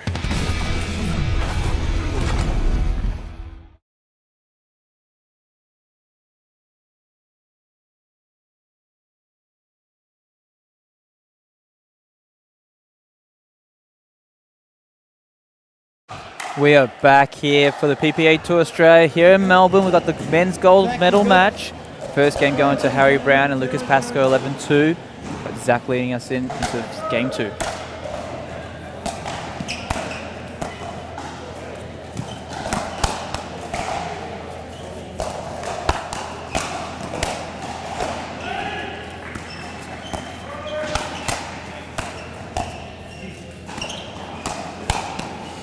Great play there from Harry, really controlling that left side, and Zach did a great job there countering a few, resetting a couple, getting himself back in the point, but Harry proving himself too strong in that point. I think it's so hard for Zach and Mitch right now. Like, they're not doing like a whole lot wrong. It's just Harry and Lucas are just playing better pickleball. Like I always say, and Rob Cassidy taught me, elite pickleball first, game plan second, and elite pickleball is what Lucas and Harry are doing right now.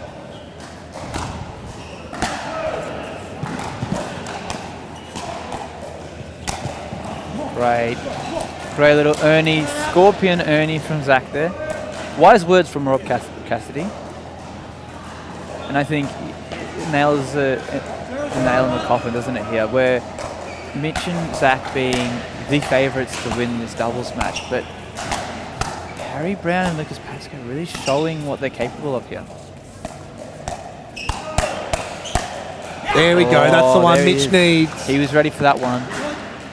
Says that door is shut. That's what I was talking about before. Just need Mitch to get on to one of them, shut down that opportunity, hopefully, and just build some confidence. Yeah, that would give him a lot more confidence there from that left side.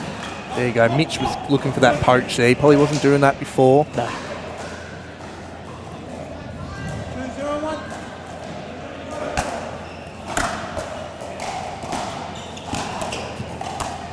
There we go. Another good flick there. Really good spot there.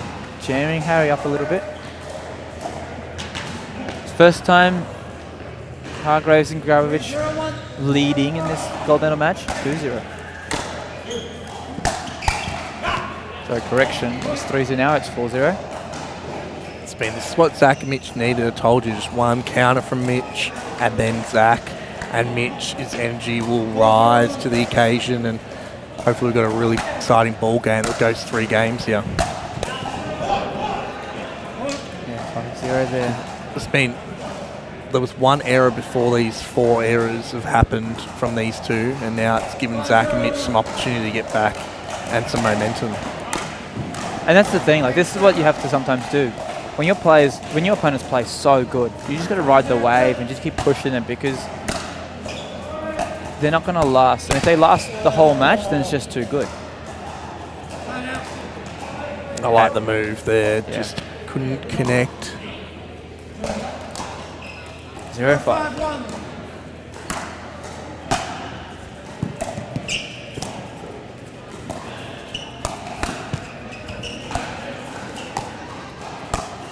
There we Wow, go. what a spot there from Mitch. Holding a little bit longer and then flicking back behind Lucas. Really good spot. 0-5-2.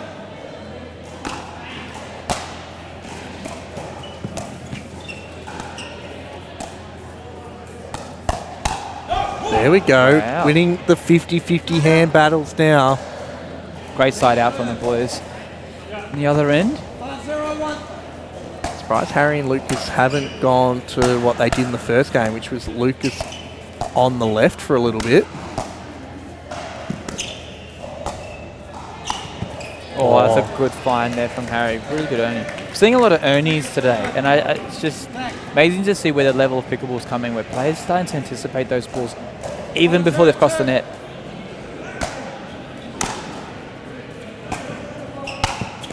There we go. There you go, another one. Ernie count for the day, 55 million, I think, especially after that mixed doubles earlier on. Yeah, look, why isn't Ernie so effective, Aaron? It's just so effective because, especially on those returns, that forces people to just return middle and then goes to people's forehands. And then, so when they try and keep it away from someone's forehand, it goes to the gap where you can go and jump at it and hit that ball. And some of these players have got crazy good athleticism and got crazy verticals, so they just get to that ball so easily. The reach is so good.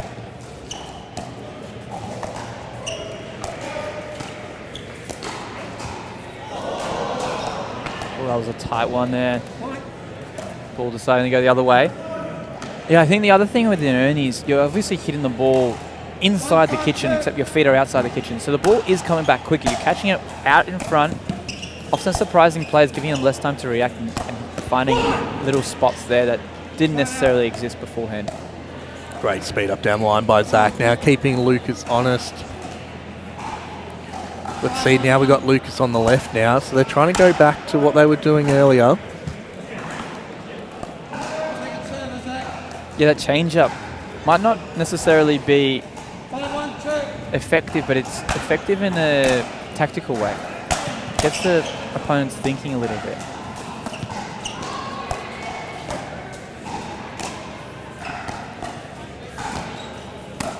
Oh, he's found that spot again on Mitch.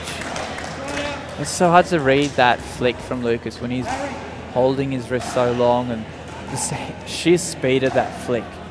Just hard, that Zach's ball just floated a little bit too high.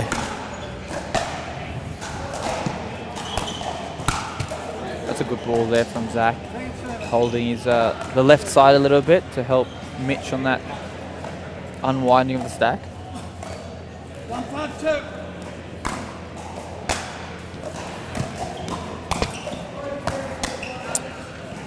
Net cord just got in the way for Zach there. Lucas did a great job stepping in on that ball early. 252.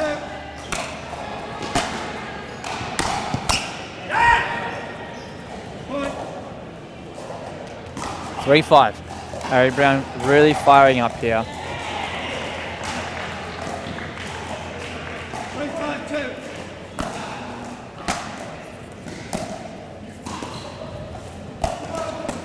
Oh, he nearly got that ball.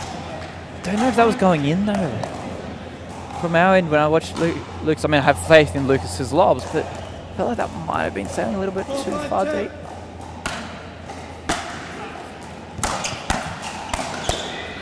Well, again, he knows his spots, Lucas. Mitch telling himself to get onto that ball, or that ball's going out. He's got to get out the way. 5-5. Again, couple opportunities. That's a change of ends here, 6-5. Momentum's kind of just come Very back. big switch in momentum, right? Zach Rabovich and Mitch Hargraves 5-1 up. Now looking at the Oh, score. 5 is it. 5-0, that's right. Yeah, actually, good point. 5-0. 5-1 up before that next side out. And they've lost 5 straight points there, so... I think it was as soon as Lucas went onto the left, it just changed all again. Harry's just firing from that right side with his forehand and letting Lucas come in and poach that fifth. Well, that's what makes Lucas so dangerous. He needs that space to kind of create and do stuff. And this, I mean, Harry's unbelievable as well, but Lucas is probably a little bit more creative, which makes it really hard for someone like Mitch and Zach to kind of contain. All right, while having a bit of a breather, we're going to do a quick score update on our show court here. We've got Nick Mal and Joey Farias taking out the first 11-6. Daniel Fogulich and Sahil Dang, serving at 10-3 in a second. Right, game point there. Alrighty, back here in championship court, 6-5. Lucas Pascoe and Harry Brown to serve. Let's see if Mitch and Zach can get momentum back on their side. There we go. Great volley. Great connection. That's what they both wanted before. It's just a couple errors, just off a couple of volleys before, and that was it. 561. Yeah, it's because Zach had to change the angle of his volley straight away. He's not going back towards Harry anymore. He's actually going back behind Lucas. He'll be looking to get a couple more points here to give it a rhythm. 562.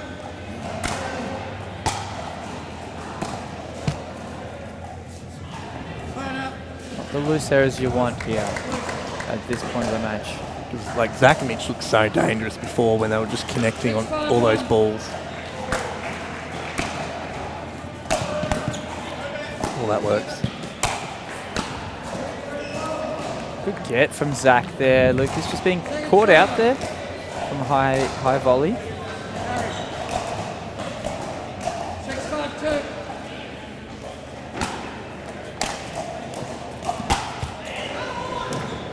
Probably the first forehand drive missed by Harry Brown in this match so far. Yeah, he turned it down on that forehand. I wonder if he was changed his mind a little bit. Forcing the error from him.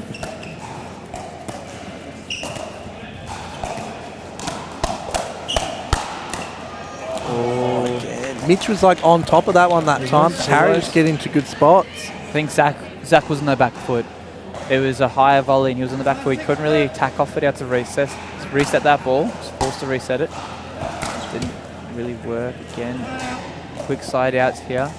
I just feel like Mitch Hargraves and Zach Ravage work so hard to get their side outs, and then they give away the side out right back to Lucas and Harry so quickly.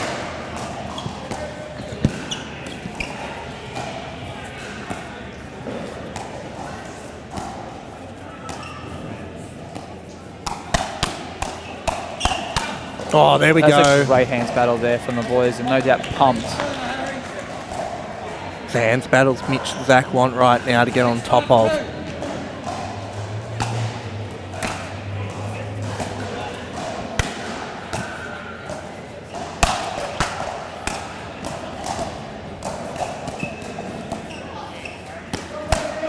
That's a good spot there from Mitch, and good lead.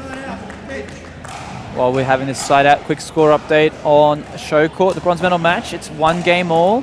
Sai Hill and Dan Fogle-Coolidge taking out the second game 11-3.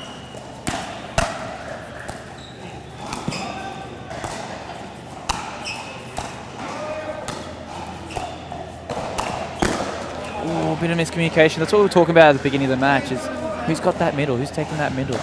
Both wind up, clash paddles, goes to the bottom of the net.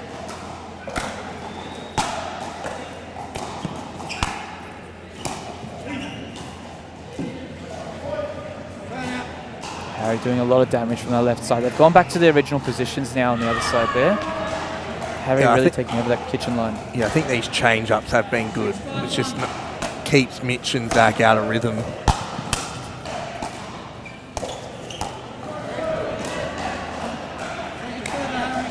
Okay, well, let's see if Mitch and Zach can get it back on serve here.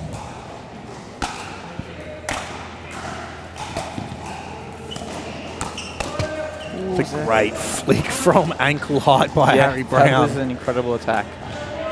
You can just see all 4 players here really locked in, clutch in their second game.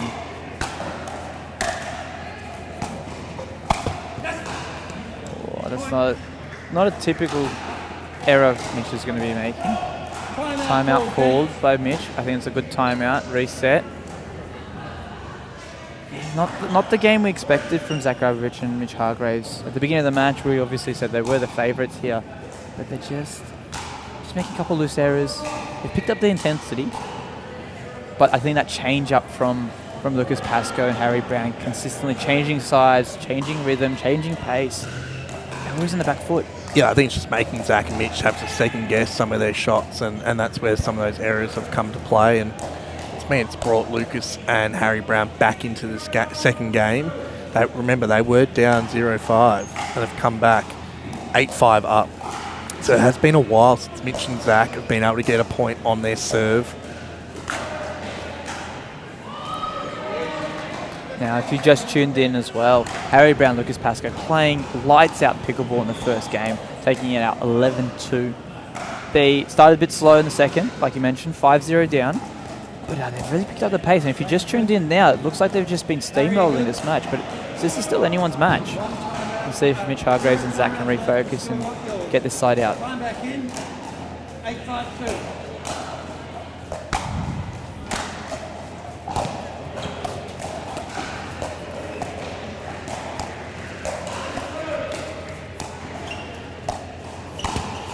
Oh, interesting. Have you noticed a tactical change here? Let's see. Big change from Mitch Hargraves and Zach Ravage. You can tell me. I'm just trying to explore what's happening. There we go. I think Zach and Mitch have halved their pace on that game. They've actually really slowed it down. They're not being as aggressive. They're going to plan B now. Could it be too late? Interesting to see if they can get a few points on the board here.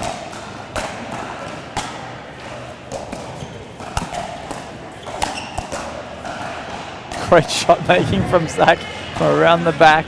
Pick that ball up, but proven not good enough. 8-5-1.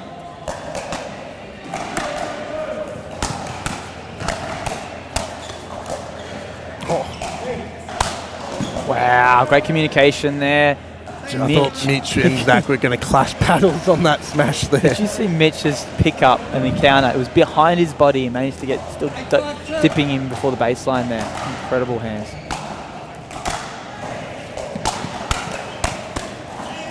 Oh, that's a great game. ball. Great ball. Mitch was on it. He's switched on now. I just can't believe how good Harry Brown's drives are. They're just like half an inch over the net every single time. It's so hard to get a good volley back.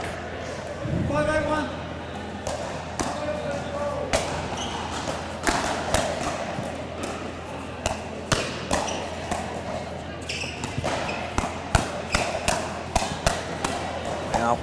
Those great hands there from Zach. Zach ran through the kitchen though. Oh no. Took over a little bit more of the court and just stepped through the kitchen there right on top after he won the point. Sometimes your body just takes you into the kitchen, especially on those fast exchanges.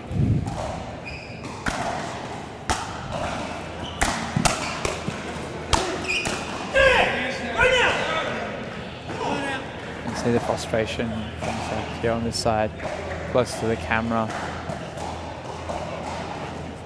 They've only got one timeout, they've used it. They just can't buy a point on their serve right now, Zach and Mitch.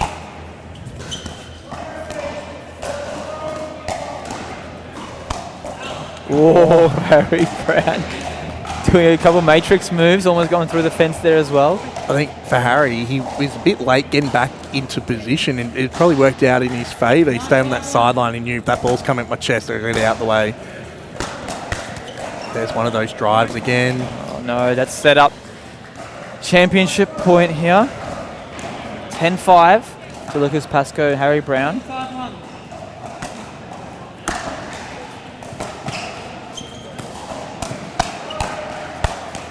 Great hands there from Mitch. He was like not getting past me this time. Let's see if Zach and Mitch can get this one and extend this match. Second championship point.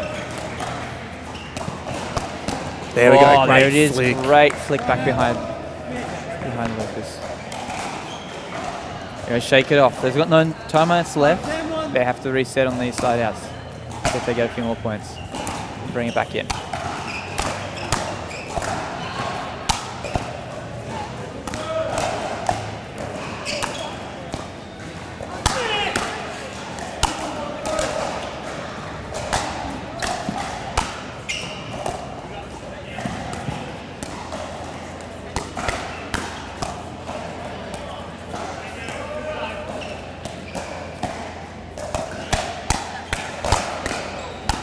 Wow, what a point. What a point. And the crowd in the stands is up on their feet clapping. Wow. Just, man, they're the points that are heartbreaking, especially when you're trying to come back from a deficit. Wow. If there was a point to summarise the dominance Lucas Pascoe and Harry Brown have been showing today in this gold medal match, that's the point. Oh, is that going for Hail Mary? Got it in. Just Caught the hit back the of the line. baseline. I don't think he expected that. He just looked at, there was no out call. Going for a Hail Mary there. So it's kind of paid off. Wow. Oh, there's two lucky shots, two let courts. Boys are laughing it off. Take that, you take that. See how many more they can get. They've got a few off set 5 now. So this is the momentum shift they've been hoping for. Yeah, so Harry's just so dominant on that kitchen line.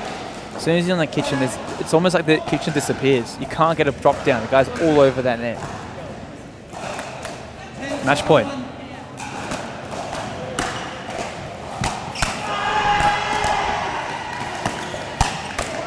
There it is. We have our men's doubles champions, Lucas Pascoe, Harry Brown, again taking out Mitch Hargraves and Zach Grabovich there.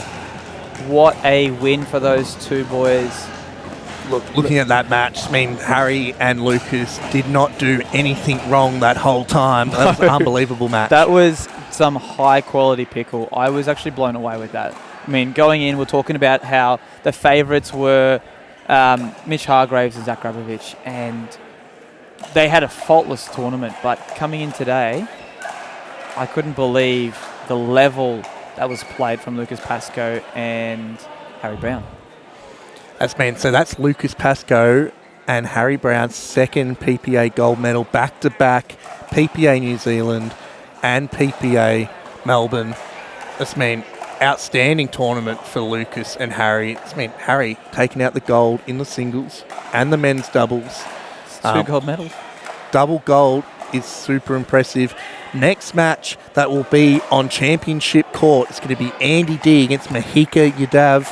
That's going to be an incredible match. First time we've seen Mahika in Australia in a few years, and obviously Andy, the Australian Golden Girl, has won so many PPA golds. And she's chasing her third crown. There you go, triple crown on the line. We'll be right back. Energy is everywhere.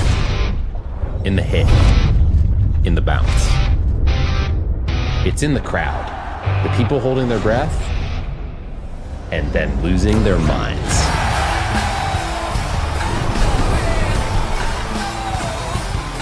And once energy is unlocked, that's game over.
And good afternoon and welcome to Melbourne Victoria PPA250. It is the ladies singles gold medal match and it is powered by JOOLA.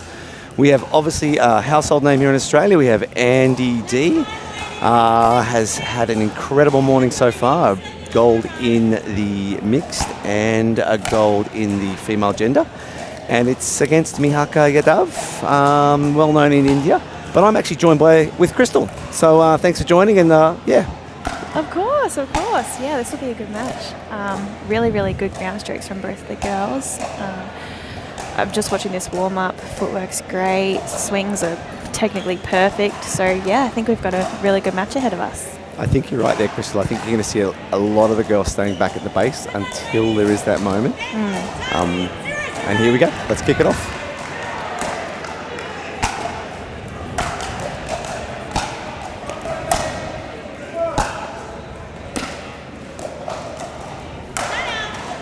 You should be a commentator, a coach, exactly as you predicted. Ground stroke after ground stroke after ground stroke. Yeah, I don't think we'll see either of them moving in until they hit the perfect transition ball to move in. I think passing shots are really good.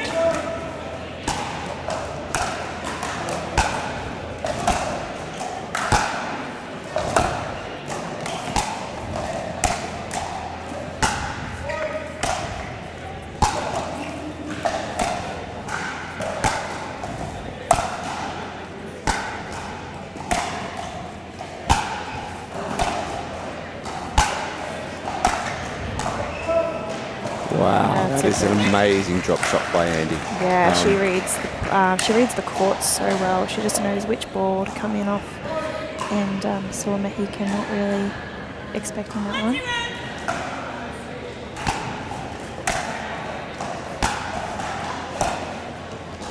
I was talking to Andy earlier this morning, and I believe Mahika beat her for the first time last time when they played. I don't remember exactly where it was. It was either in India or at another PPA, but Mahika has beaten Andy once. Wow. So yeah, it will be close, but I'd say the home team favourite as well as the somewhat favourite would be Andy in this case.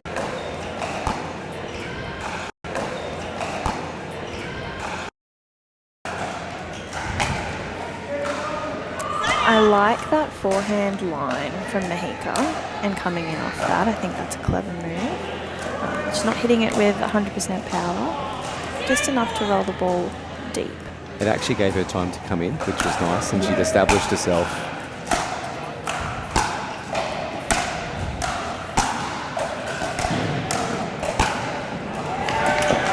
It's a great ball. A little bit of off pace and definitely brought it out nice. I definitely think she needs to get out of that backhand pattern with Andy. She's so comfy there.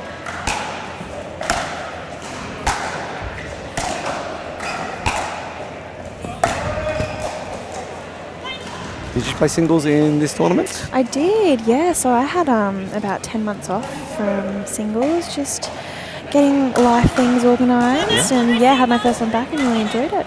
We have a timeout here. What we might do is jump to a quick commercial break, and oh no, we won't. We will have a look at a couple of other things. So obviously, on Andy D's side, we have her gender partner, Sarah Burt. They're obviously just talking a little bit of strategy. And with Mahika, we have Aisha. It is, yeah. I was trying to get the name out, and I was like, come on. I'm right there with you. Thank you. Don't stress. I knew it wasn't Sahil. I'm like, it's not Sahil. I know, I've got this name. Which name is it? We're that dynamic duo, Chris, on the mic. Perfect. Quite an early timeout in the set. We're 1 point away from a change of ends. With the PPA rules now, you switch at 6. It's interesting because now with the change at 6 and the sort of imposed timeout, you only get 1. So I think it's quite gutsy to take timeout in the first half. I definitely agree. I think I want to take it at around about 0.8 if I'm down. Agree. Definitely in that second half of the game. Moving well. Is great control by Andy D.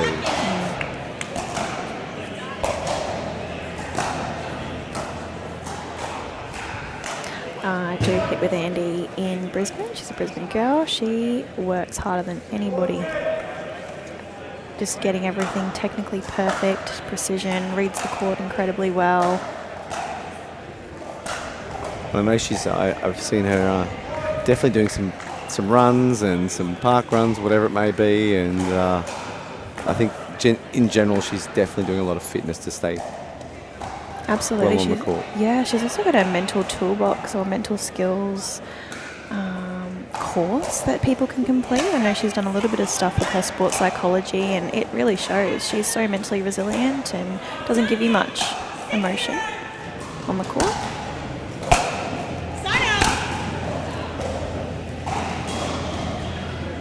Uncharacteristic error from Andy. See if Mahika can do something with it.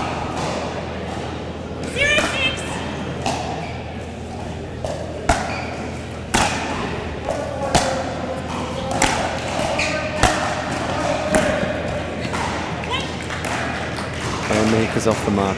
I was just watching that point, and she did it instantly. The backhands were coming a little bit shallow, which is giving Andy a bit more time. And then she's hit that ball deeper and forced the error.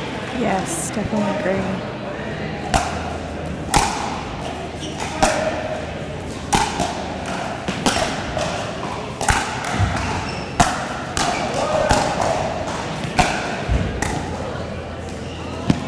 Signature. Yeah, that is wonderful. Signature. Such a great shot. No one's really seeing that there's so much court up there to cover when we all think about just going side to side.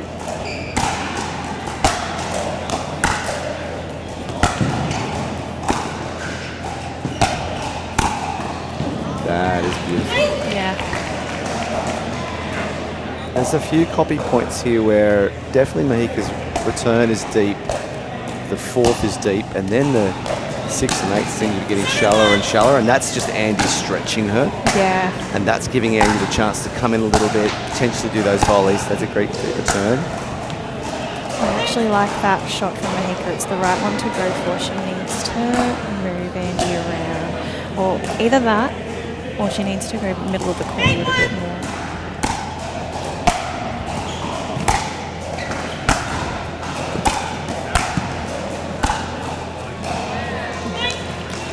Beautiful passing shot. I don't mind Mahika coming up to the net. I think she needs to change something.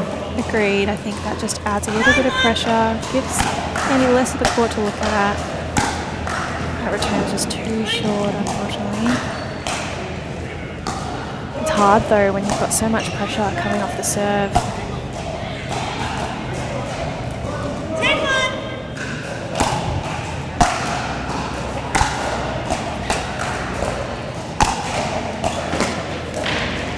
That is incredible. That's such a quick first set. Solid first set. What we'll do is we'll take a very quick break, and we'll hear from our sponsors. Energy is everywhere. In the hit, in the bounce. It's in the crowd, the people holding their breath, and then losing their minds.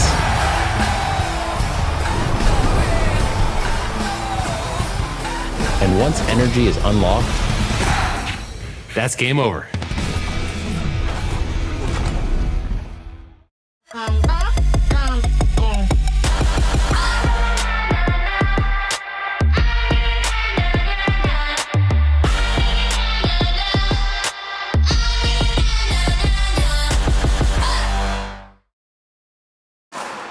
And welcome back to Melbourne Victoria PPA250, powered by JOOLA. We are here with JOOLA athlete Andy D up against Mahika. Andy has taken the first set quite convincingly, and let's see what Mahika can do. Krista, what were your thoughts on that first set? I thought it was absolutely clinical from Andy. Very minimal errors. We were just talking.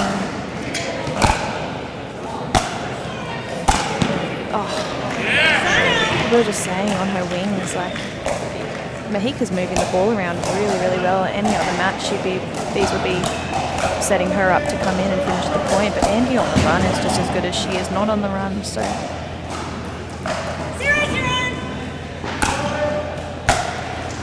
Andy's hitting the ball with such great depth. Commentator's curse. I'll be quiet now. Yeah, both girls are hitting really incredible balls. But we're just seeing the ball get shorter and shorter as the rally gets on from Mahika. So hopefully she can get some more depth on the ball and get herself in, give Andy a different look.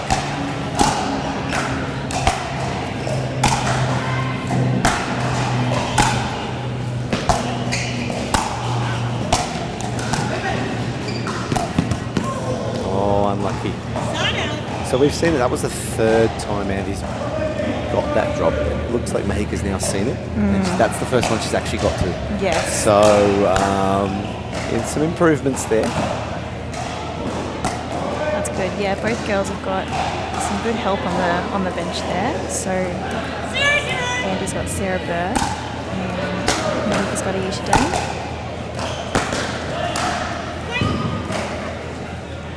No, this is the obviously the last day, third day, and the last match of the PPA 250 here. Andy is going for the Triple Crown. She's had 2 successful gold medals. Yes, great morning. And it was a unique, I would say, there's a lot of opportunity for double gold medals.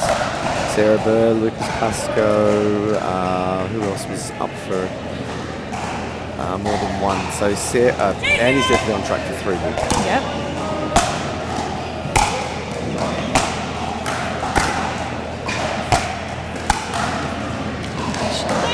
Couple of triple crowns we've seen at PPAs this year so far.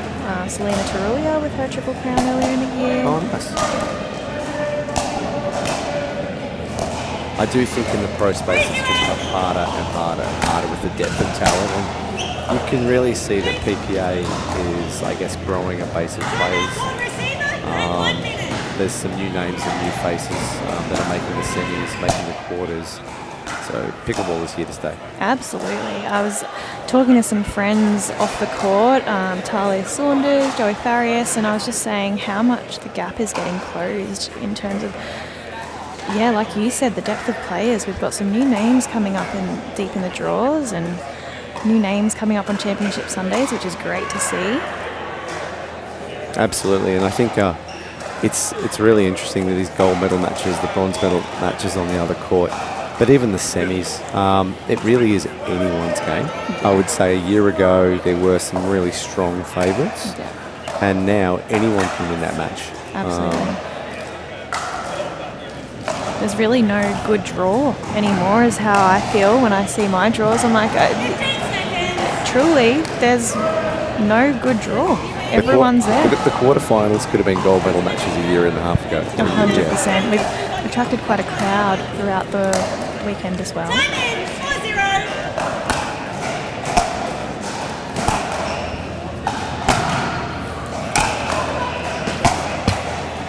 Better shape on the ball from Mahika there. I quite like that depth.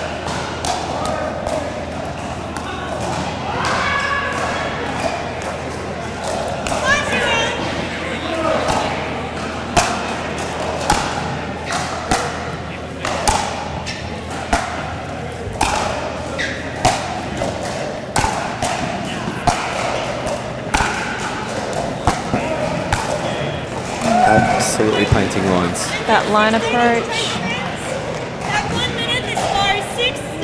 That brings us to the change of ends. And we'll have a quick break from our sponsors. This is what you're waiting for. People ready to ride. I think I'm ready tonight. I think I'm ready tonight. This is what you're waiting for. People ready to ride.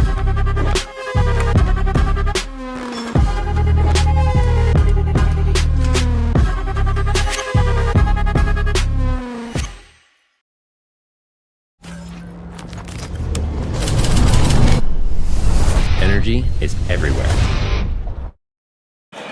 And welcome back, Melbourne, Victoria, powered by JOOLA, the PPA 250. Andy D putting on a singles masterclass. Absolutely. If there is anyone looking to play singles in the future, this is one to have a look at on YouTube and rewatch just how to play from the baseline. And Crystal, Mihika's not playing a bad match. She's hitting some incredible shots. She hits a clean ball, and she's approached the kitchen line so well there. That ball has got pace, it's got shape, it's deep, but she just needs to do something differently here.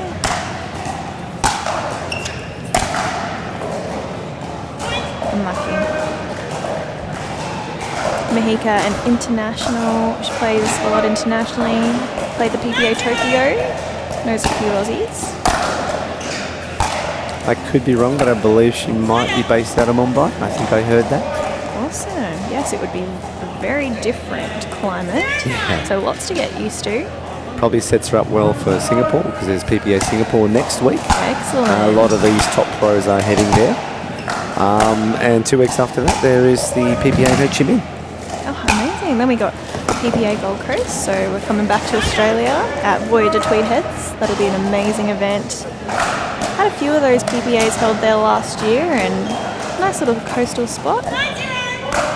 So anybody from Sydney, Melbourne, Tasmania, where it's cold, come up to the Gold Coast. Enjoy some pickleball as well while you're there. Get your registrations in. Just looking around at how much pickleball has grown.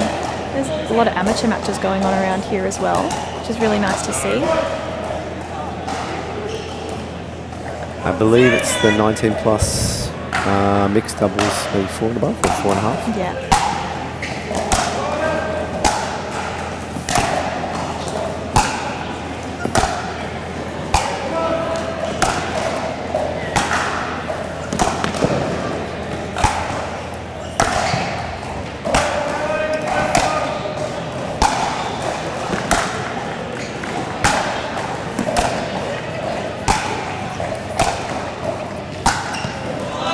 That is incredible. That is an incredible Both point. girls playing unbelievable points, moving each other around. They are using every little bit of the court, every angle they can get a hold of. I would argue they're both tennis players.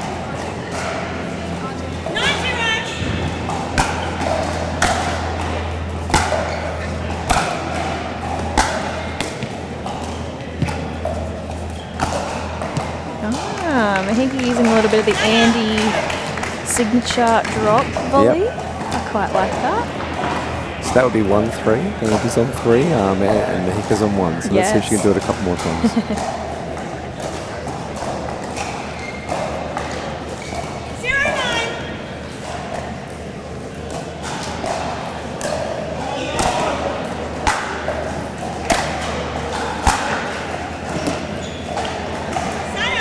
Again, so much depth on that ball. I feel the score is not reflecting just how cleanly both of these ladies are hitting it. Wow.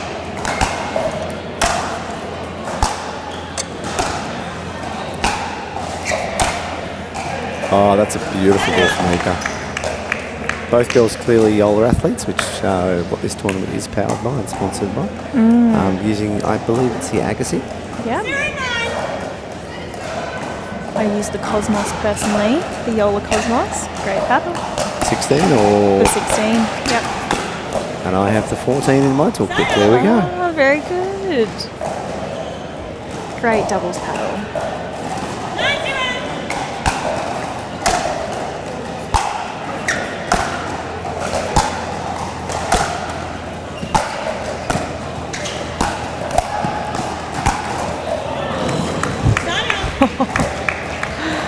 We are just getting an absolute singles clinic here today. This is incredible to be courtside watching this. We've got the best seats in the house, Chris. Absolutely. But Mahika's not giving up. It's 0-9, and that is not reflective of the level of this game. Yeah.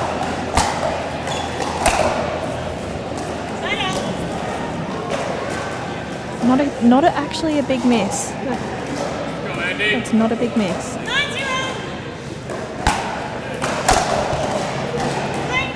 And that sets us up with match point for Andy D. And most likely, or a potential for a triple crown. And I'll be quiet again. There we go. It really is a thing, Chris. Yes.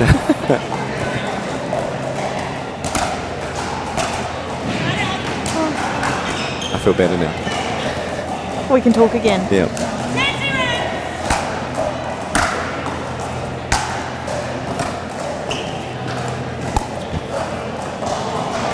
And that's it. Congratulations to both girls.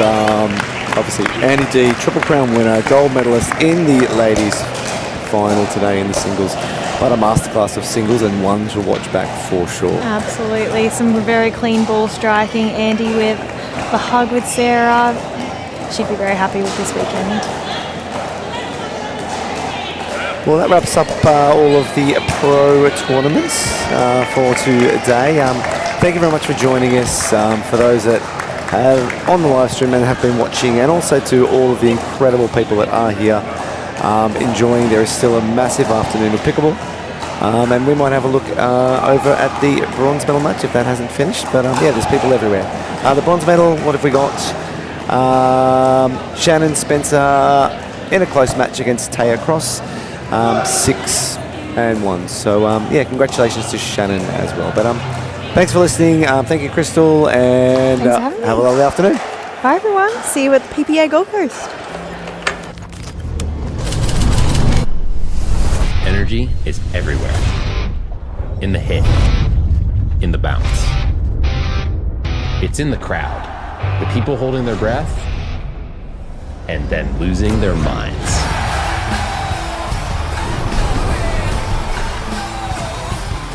And once energy is unlocked, that's game over.